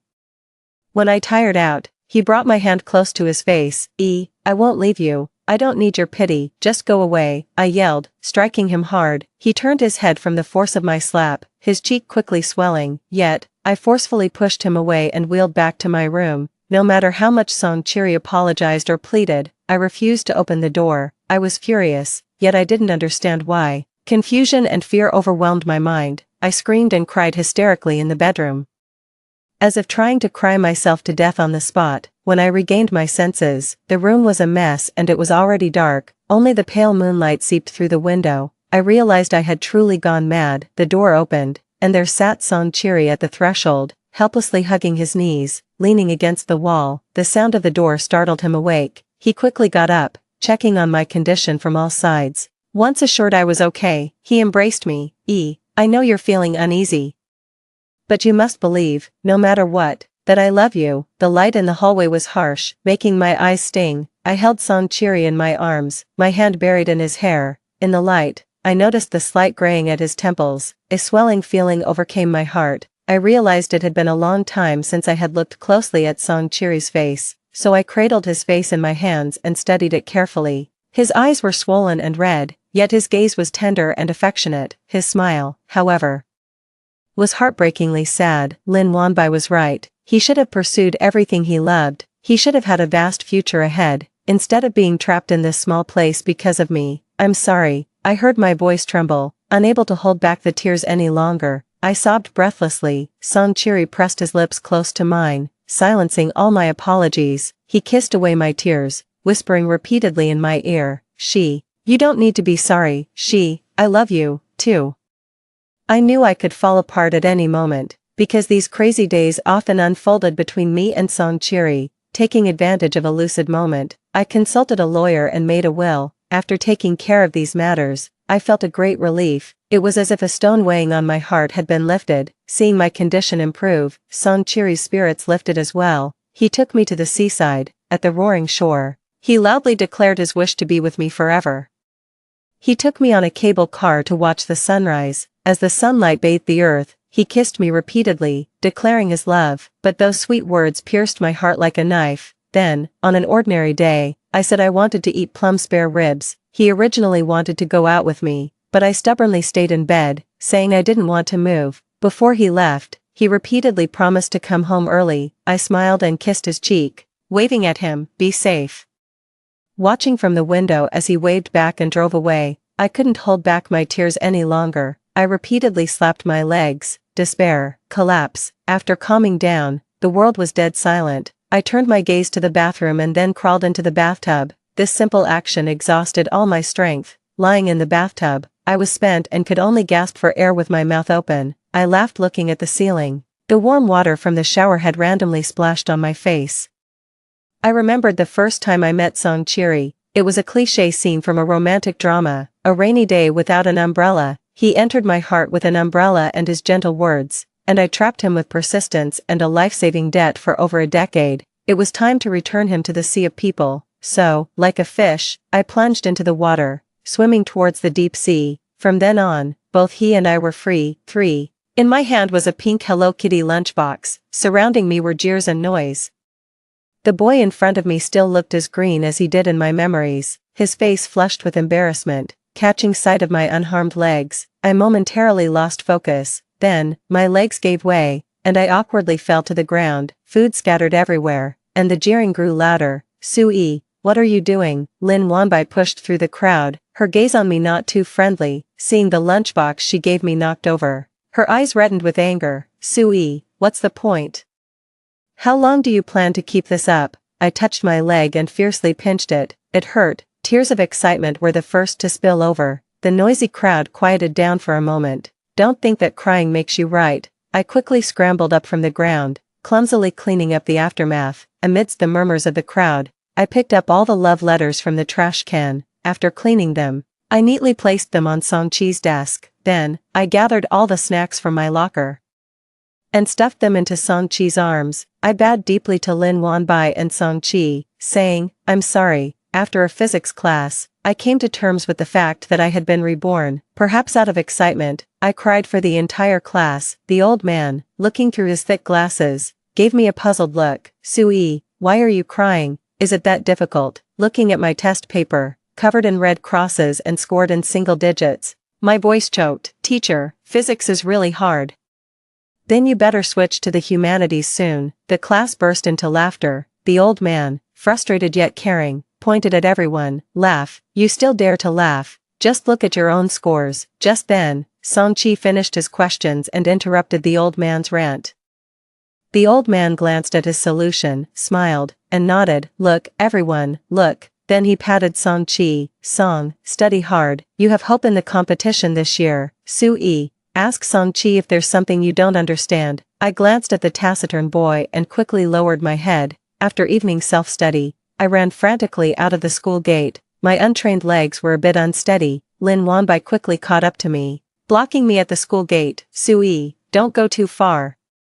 I turned around. What? Song Chi doesn't like you at all. Do you know how annoying you are? I know. I tugged at my strap, feeling a bit guilty. I'm sorry to him. Lin Wanbai paused for a moment, her prepared argument stuck in her throat. I bit my lip, stepped forward, took her hand sincerely. I wish you happiness. Lin Wanbai frowned. What? I know you like him. Go for it. Work hard. Her face turned pale and then red, embarrassed by her feelings being exposed. You.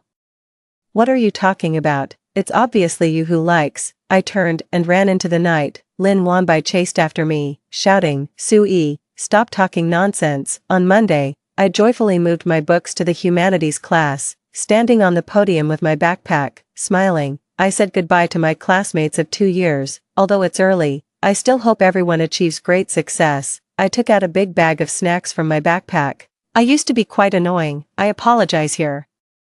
And thank everyone for taking care of me during this time. I handed out snacks to everyone. When passing Song Chi, I specifically picked his favorite canned yellow peach. Sorry for bothering you for so long. I hope I haven't influenced you. Song Chi glanced at me quickly, then lowered his head. No, although I knew he was always generous and good-tempered, I still felt so guilty I wanted to cry. In the 15 years we've been entangled, I owe him too much. It wasn't just my own legs that were trapped, but fortunately, everything was still salvageable. It was still possible to make amends, and also possible to give him back the life he deserved. 7. The person blocking me turned out to be Song Chi. At the entrance of the milk tea shop, I was relishing my roasted cold noodles. He stood silently beside me, taking the milk tea from the clerk on my behalf. What's up? Song Chi clumsily hung the milk tea on my fingers and pulled out a thick notebook from his backpack. This is a compilation of frequently tested math problems. The look in his eyes was cautious, almost probing. One hand held the notebook, the other nervously gripped the strap of his backpack. The dim yellow light shone on his head. Why are you giving this to me? I finally managed to swallow the last of my noodles. Before he could speak, I stepped forward nonchalantly, looked up, and grinned. You don't happen to like me, do you? The boy's face turned bright red, like a cooked shrimp. He blinked frantically, shifting his gaze away, unwilling to look at me anymore. A moment later, he seemed a bit angry, his eyebrows furrowed tightly. He slapped the notebook against me, lowering his voice. I'm just thankful for the snacks, and besides, Sue, we should prioritize our studies right now. Throughout the years we lived together, I rarely saw Songchili this flustered. It seemed like my endless mischief and madness had gradually smoothed the edges of his youth. Maybe he was going mad too, but while I could still voice my sickness and madness, he could only keep silent in those desperate years, preserving my ridiculous pride. A pang of pain struck my heart, but I laughed. Haha, you took that seriously. His expression froze. He looked at me, puzzled for a moment. Sue, sometimes you're quite cruel. This time, it was my turn to be silent. I had indeed cruelly clipped the wings of an eagle meant to soar, confining it to a tiny world. I was indeed very cruel. When I looked up again, Songchili had already walked away with his backpack, disappearing into the moonlight, his shadow elongated under the streetlights, growing more distant. Suddenly, I felt an urge to cry. 8. After my numerous hints, the principal noticed the risk in the auditorium. The school closed the auditorium and planned renovations during the holiday.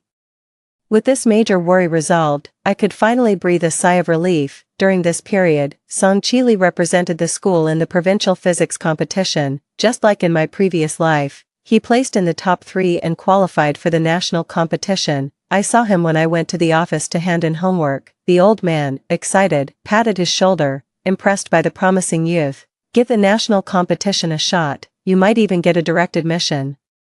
The old man took off his glasses, wiping away tears of excitement. Songchili remained as composed as ever, his face betraying little emotion. Seeing me pass by, the old man called out, Sue, you should learn more from Xiaosong. I flashed a toothy smile. Sure, teacher. Songchili looked up at me. I responded with a smile. If we rise in fortune, let's not forget each other. He looked slightly embarrassed but nodded in the end. 9.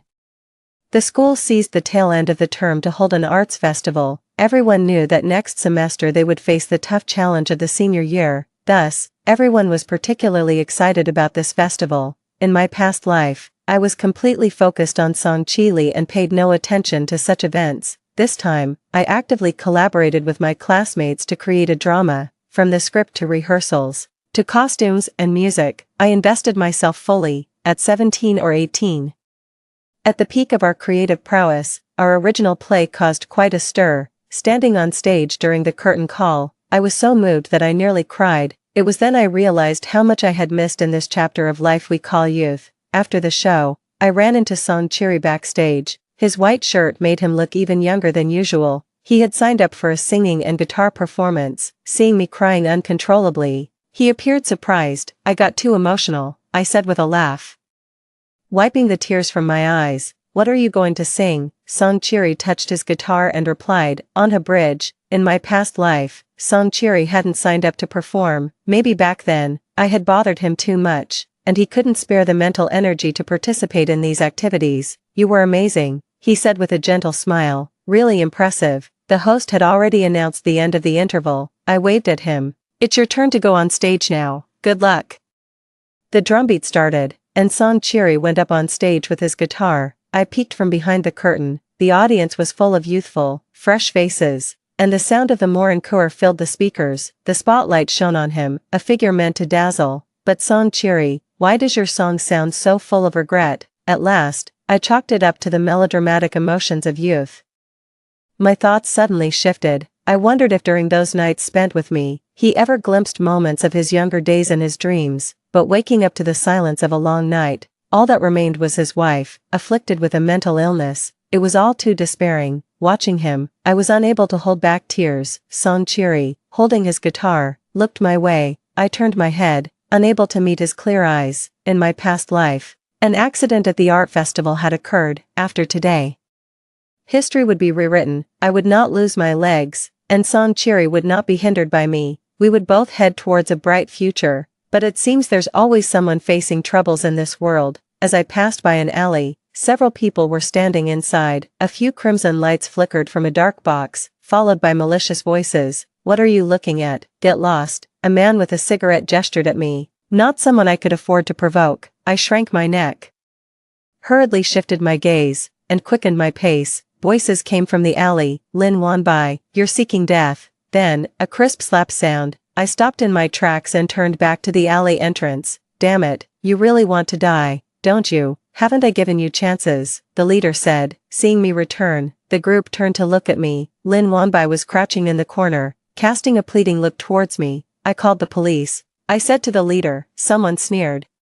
Everyone knows you're not allowed to bring phones to school. You think we're easy to fool, huh? I pulled out my phone from my pocket. Sorry, but I really did call the police. Phones weren't allowed in school, but I always sneaked mine in. A tattooed thug squeezed through the crowd, fixing his gaze on me. What's your name? My heart raced, but I forced myself to look up and said, Boo Chu. An eerie silence fell over the alley. You just wait.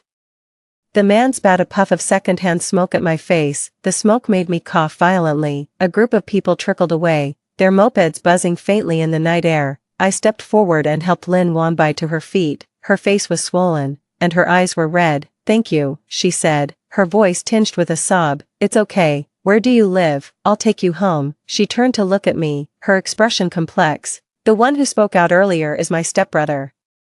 I didn't want to delve too deeply or get involved in someone else's family matters. Just then, Song Chi-lai approached from a distance. I raised my hand. Song Chi-lai. I pulled Lin Wanbai over and walked up to him. Little Bai is timid. You take her home. Song Chi-lai frowned slightly, his lips barely moving. Time to show some chivalry. I patted his arm and took my leave. In my previous life, because of me, they missed each other even though they were perfectly matched. This time, I would do my best to make amends. 12. The start of senior year in high school. Song Chi-lai outdid himself, securing a first-place prize in the national competition. The school celebrated with banners and a dedicated promotional board praising him. Speech under the national flag on Monday. The principal, trembling with excitement, almost fainted as he read from his notes on stage. When Song Chi-lai went up to speak, the applause lasted for over 10 minutes. My hands hurt from clapping so hard, yet he put aside his prepared speech and spoke eloquently and naturally. The applause thundered once again. This time, he truly made a big splash. 13. But fate seems to love playing tricks on people. Just a month ago, Song Chi-lai was basking in applause and flowers on stage. A month later, when I saw him again, he was uncharacteristically downcast. Even during morning exercises, he seemed distracted,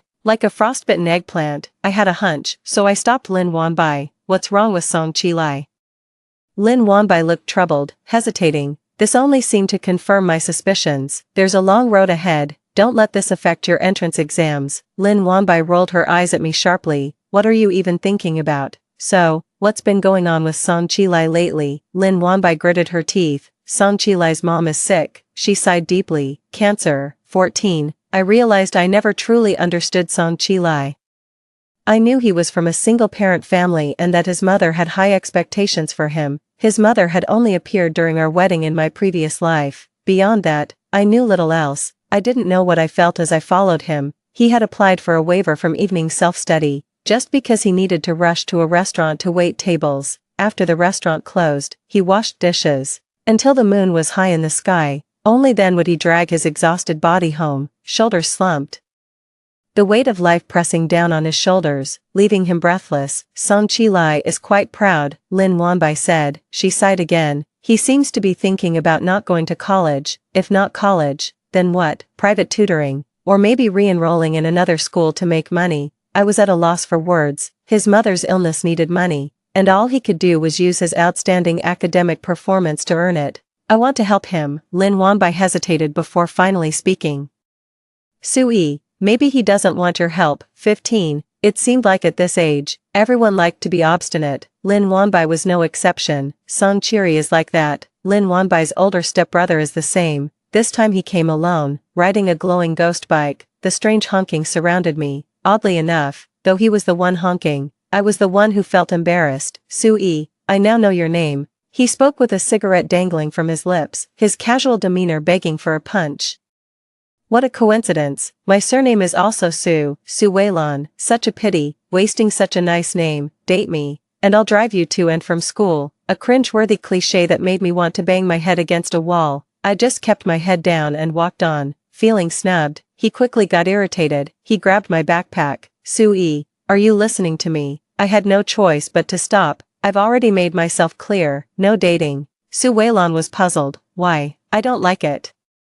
What about me don't you like? I can change. I don't like smokers, people with tattoos, those who don't study properly, and those who wander around on a ghost bike all day. Su Weilon shook his hair and flashed a confident smile. Sui, I don't like your excuses. Moreover, cornering a girl in an alley and bullying her is utterly tasteless. Su Weilon's expression changed. He threw away his cigarette and stomped on it fiercely. He pointed at me. Sui, well done. Someone stepped between me and Su Weilon. I looked up. It was Song Chiri. He shielded me behind him. Harass her again, and I'll call the police. Su Weilon laughed. What? Is the police station part of our school, or is it right here in our school? I pulled Song Chiri away. Don't waste words with him. Su Weilon. Or is it right here in our school? I pulled Song Chiri away. Don't waste words with him. Su Weilon continued to honk his horn loudly behind us. Sui, I'm going to pursue you. How embarrassing. We walked a long way before I finally let go of his hand. You finally showed up. I looked up at him. Don't worry about your mom's situation. I'll figure something out. Song Chiri suddenly turned pale. Just focus on your studies, especially your beloved physics. You don't need to worry about anything else. I patted my chest. Leave the rest to me. Song Chiri's head was bowed. After a while, he looked up with red eyes and tear-filled. Sui. This is my own matter. I patted his shoulder. Don't be formal with me. I owe you that. I don't need it. Song Chiri managed to say. I didn't realize before how stubborn he was. And I don't like physics. With that, he walked away. Under the streetlight, his figure was upright and firm. This is a time when kids are sensitive and prideful. Lin Wanbai was right. He is a proud person. But I have no disdain for him. I simply want to help in my own way as much as I can. I sniffled again. Feeling the tears welling up, I tried to convince my parents to support Song Chili. I told them about his excellent character and promising future, how helpful he had been, and that my improvement in math was all thanks to him. I also shared about his unfortunate circumstances and his tragic family background, but parents know their children best. My ulterior motives were never hidden from their eyes. One day, my mom gently pushed open my bedroom door and asked, "Honey, you like him, don't you?" I nodded honestly. "Mom, please help him." She stroked my head, her words left unspoken. My parents decided to sponsor Song Chili in the name of their company. They took care of his mother's ongoing medical expenses and his future tuition and living costs. I thought this would at least ease his burden, but he became even more reserved. Even when I saw him during exercise, he quickly turned his head away. Perhaps it was his pride, that's what I thought. The college entrance exam was looming. And I had no time to dwell on these thoughts. Even with a second chance at life, I was still terrified of the exams. In my past life, I was nearly driven insane. I had almost forgotten everything, not just the exam questions. After the motivational assembly, it was an endless cycle of tests every 3 days. The papers were handed out and collected before we could even thoroughly go over the mistakes. Dark circles and acne plagued my face from the stress, despite being exhausted every day. My weight kept increasing. I felt like a taut string, close to breaking. Finally, when the bell rang and the English papers and answer cards were collected, I sighed a long breath of relief. It seemed like just another ordinary day, but I had secretly lived through it twice. In the class group chat, everyone was noisily discussing the next steps. I looked at Song Chi Li's profile picture, wanting to ask how his exams went. But then I remembered he had already been recommended for admission. The graduation ceremony was held at the stadium. The principal had rented the venue and even set up a temporary stage. It took me a while to find Song Chili. He and Lin Wanbai were sitting towards the back, quietly watching the performance on stage. During one of the acts, someone took the opportunity to confess their feelings, eliciting cheers and screams from the crowd, a signature of youth. Lin Wanbai's cheeks were slightly flushed as she looked at the person next to her. My step faltered.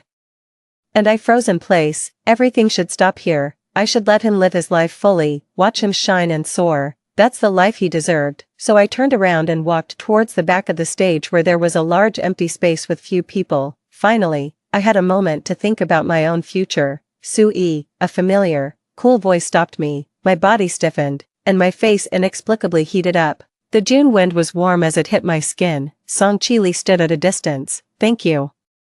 He was standing against the light. "I will pay you back the money," he said. No, you don't have to, I replied, stepping forward a bit flustered, but Song Chili took a half step back. Sui, I don't want to owe you anything, I want to do this squarely. Fireworks burst in the sky, illuminating his face. He was crying, I like you. The evening breeze was still warm, carrying the sound waves from the stage and crashing into my eardrums. His confession was like a witch's spell. I stood there, across from him, speechless as if struck. My limbs started to go numb, a premonition of being poisoned. Finally, I asked him as he continued to cry, why? Was it because I reached out to help him? So the butterfly of his youth fluttered its wings, finally stirring up a storm in his heart. But, Song Chili, this isn't liking, not even a flutter of the heart. He choked back tears, about to reveal the answer to all this. But the music of youth abruptly stopped, and the stage speakers emitted a piercing screech. I saw the neon lights swirling, the stage collapsing, the steel frame rushing towards Song Chili and me. Memories overlapped rapidly in my mind as I frantically lunged towards him, still immersed in sadness. I pulled him away, then pushed him aside. I saw the brilliant Milky Way swirling, heard the noisy cries and shouts. Excruciating pain dominated my body, as if to completely tear me apart, after a long surgery. The anesthesia plunged me into a long nightmare. In the dream, memories were jumbled, filled with shattered vases and plates, a complete mess. What remained was Song Chili's eyes, misty and slightly red, yet filled with a deathly stillness. Waking from the dream, I looked at my legs, wrapped due to injuries, and felt despair and fear again. Could it be that, given another chance, I would still be unable to change the inevitable? No, I cannot repeat the same mistakes. Before Song Chili could visit, I asked my parents to transfer me to another hospital. Perhaps my legs can still be saved. Maybe I can stand again. Heaven forbid. My legs weren't amputated. They won't bear ugly scars. I still have a chance. Overnight, I completely removed myself from Song Chili's life. Like an extra who exits the stage early after a performance, I didn't even stay for the curtain call. I blocked and deleted all his contacts, trying to use this clean and thorough method to quickly exit his life. I'm scared. Scared of history repeating itself. I didn't even dare to delve deeper, to question where his feelings for me originated. Perhaps we should sit down and have a proper talk. He leaned against the colonnade in the park, and I sat in a wheelchair by his side. We both gently watched the artificial lake ripple with the breeze. He slowly shared his journey of the heart, and I listened, visibly moved. What then? To love, to marry, and then to suffer through the long years. I no longer want such an ending.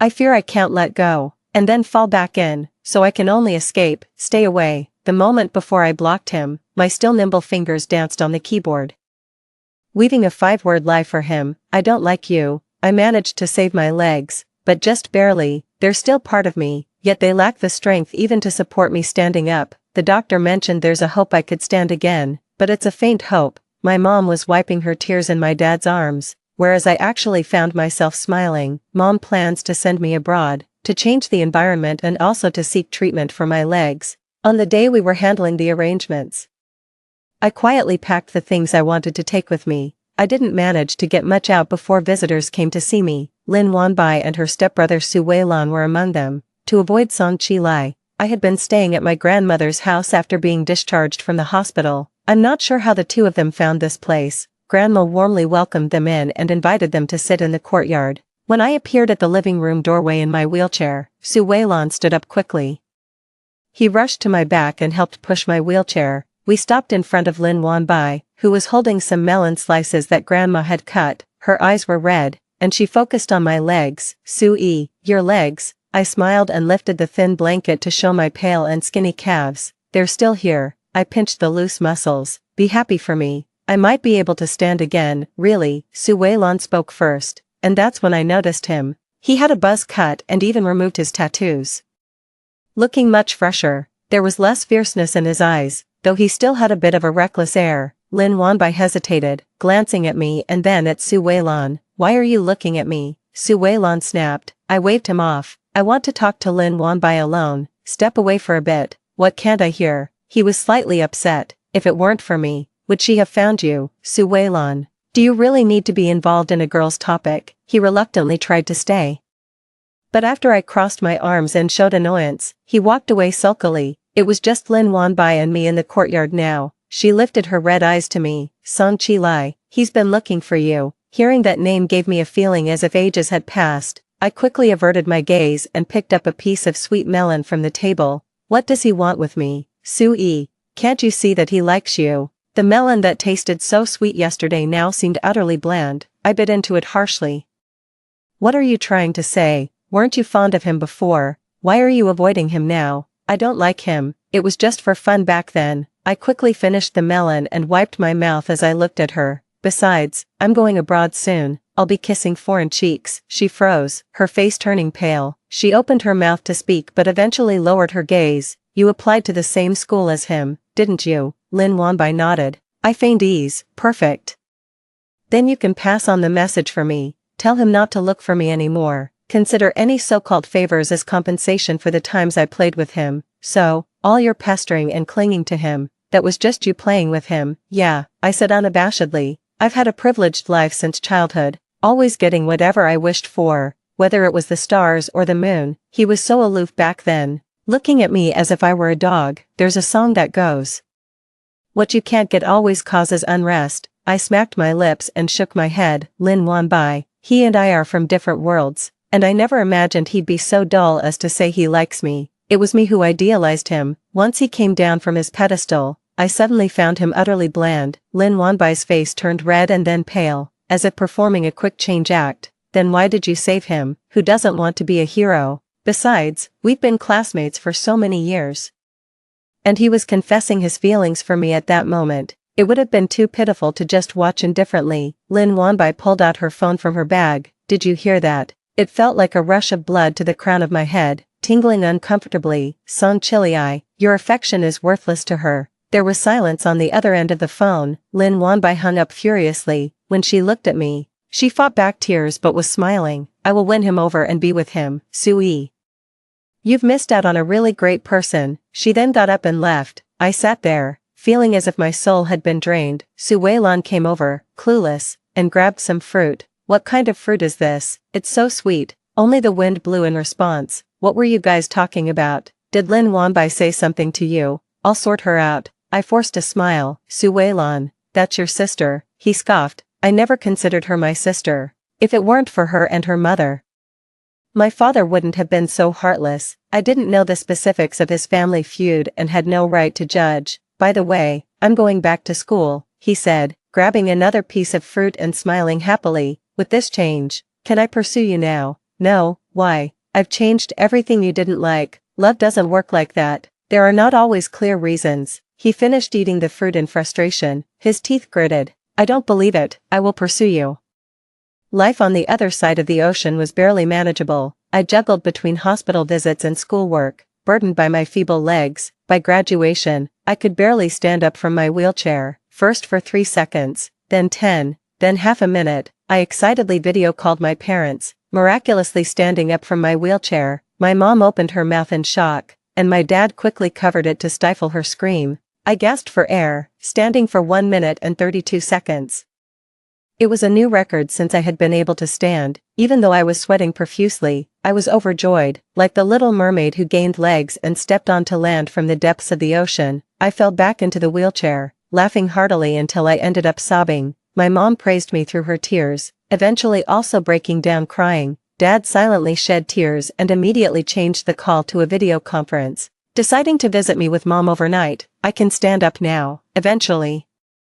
I'll be able to walk, to run, and to jump. When I was able to walk independently again, I came across news about Song Chili. He had secured a position for his master's program during his undergraduate studies, and later went straight into a combined master's and PhD program due to his publication of a significant paper. He has risen high. Like many others, I have begun to look up to him. He appeared as a special guest in an interview, casually promoting physics, thanks to his good looks. He sparked a heated online debate. So handsome, so aloof, playing with me is nothing like playing with a dog. Wishing I pass physics at the end of term. Pity he studies physics. Wonder if we'd have anything in common after getting married. Amidst the flurry of discussions, his past was dug up, and so was the news of my dismal grades in physics. Someone leaked that I had once pursued him aggressively, making it sound very dramatic. Wow, handsome and smart. I'd chase him too if I were his classmate. The aloof scholar and the beautiful fool. I'm here for it. like a real-life Xian Qin and Ji Shu, the netizens discussed wildly, even speculating about the outcome for Song Chili and me. Facing what was said online, I moved far away, while Song Chili was engrossed in his research. They let their imaginations run wild with speculation. Finally, an alumnus of Song Chili stepped forward to set the record straight, stating that Lin Wanbai and he were the true match of talents and beauty. That's when I was overlooked. A small group of people still shipped Song Chili and me. Some even dug up my social media accounts and found my photos, but it didn't make much of a splash. It's the talented couples that people love to see. Anything else is just a sideshow. During the grand anniversary celebration of University A, Song Chili and Lin Wanbai were invited as distinguished alumni. The event was a hot topic online, and University A kept up with the trend by live-streaming the celebration. The public's enthusiasm for gossip was undiminished, with some bold enough to ask about his personal life during the interaction segment. The host awkwardly mentioned privacy and tried to deflect the topic. Song Chili smiled gently, took the microphone, and began to tell a story. This is a story about love. A man kissed his wife on the forehead before leaving home to buy groceries. She waved at him with a smile, reminding him to be careful. On his way home, remembering his wife was in good spirits today, he bought her a bouquet of flowers. He also picked up her favorite cake from the past. Seeing the lights on at home, his heart filled with happiness. But when he reached his apartment and called out several times, his wife didn't come to the door. He thought she'd be happy to see the flowers he brought. Perhaps she was upset because he was gone too long. He entered the living room and found it empty. She wasn't there. It seemed she was annoyed by his late return. He walked familiarly to the bedroom, softly apologizing. The bedroom door was ajar and unresponsive. It seemed she was giving him the silent treatment. He pushed the door open, and the bed was empty in the darkness. He became anxious, quickly turned on the light, and scanned the room. His wife was nowhere. Not even her phone was there. His heart started pounding chaotically, and he began calling out her name, but no one responded. Maybe she went out. He tried to reassure himself. Suddenly, he turned his gaze towards the bathroom, a bad feeling rising in him, almost crawling. He made his way to the bathroom door. The door was locked, and he couldn't open it. He suddenly felt a surge of fear and began to frantically bang on the door, calling out his wife's name as he did so. When the door burst open, he saw the empty wheelchair, and his wife, lying quietly in the bathtub. The bathtub was filled with water, and his wife lay there, submerged, like a sleeping princess. He lifted his wife from the bathtub, his throat releasing a mournful cry. He called her name over and over, but couldn't wake her. In tales, the prince awakens the sleeping beauty with a kiss. He tried to do the same, but he was no prince, and his kiss held no magic. Song Chili stopped abruptly, his eyes scanning the juniors and seniors seated below. Their faces were a mix of confusion and some even showed disdain. The comments on the live feed were relentless. What's this? So that's it? Is the gap between me and the top student really that big? What is he talking about? What wife? Is the top student married? Is my fantasy couple going to break up? Someone in the audience loudly asked him. Senior, who do you really like? Lin Wanbai averted her gaze silently. A sudden pain gripped Song Chili's heart. He thought he had made himself very clear that there would be someone who resonated with his feelings, who understood what he meant. But that person seemed unwilling to respond. Just as silently as choosing to drown in the bathtub, she chose to drift away from him. In her will, Sui left all her assets to him. She wanted him to continue his physics research, to pursue his passions. Only then did he realize that throughout their decade-long marriage, Sui had thought he stayed only out of gratitude, but every confession he made came from the depths of his heart. He truly loved Sui. From the moment she stumbled into his life and eventually his heart, her unreasonable tantrums, her smugness when she sneaked glances, he noticed them all, and in the end, he personally buried Sui in a small box. He placed his lifelong love. He followed her wishes and silently dedicated himself to physics, but his passion was never truly physics. He was almost mad, driven by a certain obsession. Others thought he was engrossed in academia, but only he knew what he truly wanted to do.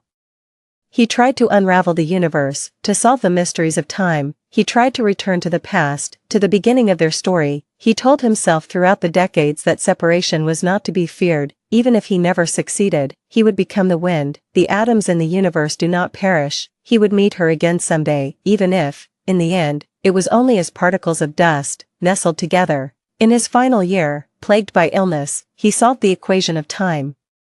He successfully traversed the seas of time, passed through the flowers of memory, and touched the moments of her, but it was only for a moment. He tried, failed, and tried again, over and over, his growing madness fueled by undying love. He borrowed the lyrics to sing in He Chiao, let me take one more look at you, but his time was too short. Before he could say hello, he had to rush off, hoping for a next time. He kept trying, kept failing, until he stood before her, tears streaming down his face. He said, I like you. After he spoke, he regretted it. He should have been bolder and said, I love you. He had so much to tell her, how his heart fluttered for her, how willingly he loved, how her pain hurt him, his decades of love and longing. But as the world spun, he was pulled back again, until his body withered. He approached the brink of death. He held their joint photograph and peacefully awaited death, but instead, he awoke once more. He had crossed the seas of time, plucked the flowers filled with longing. He had to find her. He had to express his overflowing love, to hold her hand tightly, never to let go again.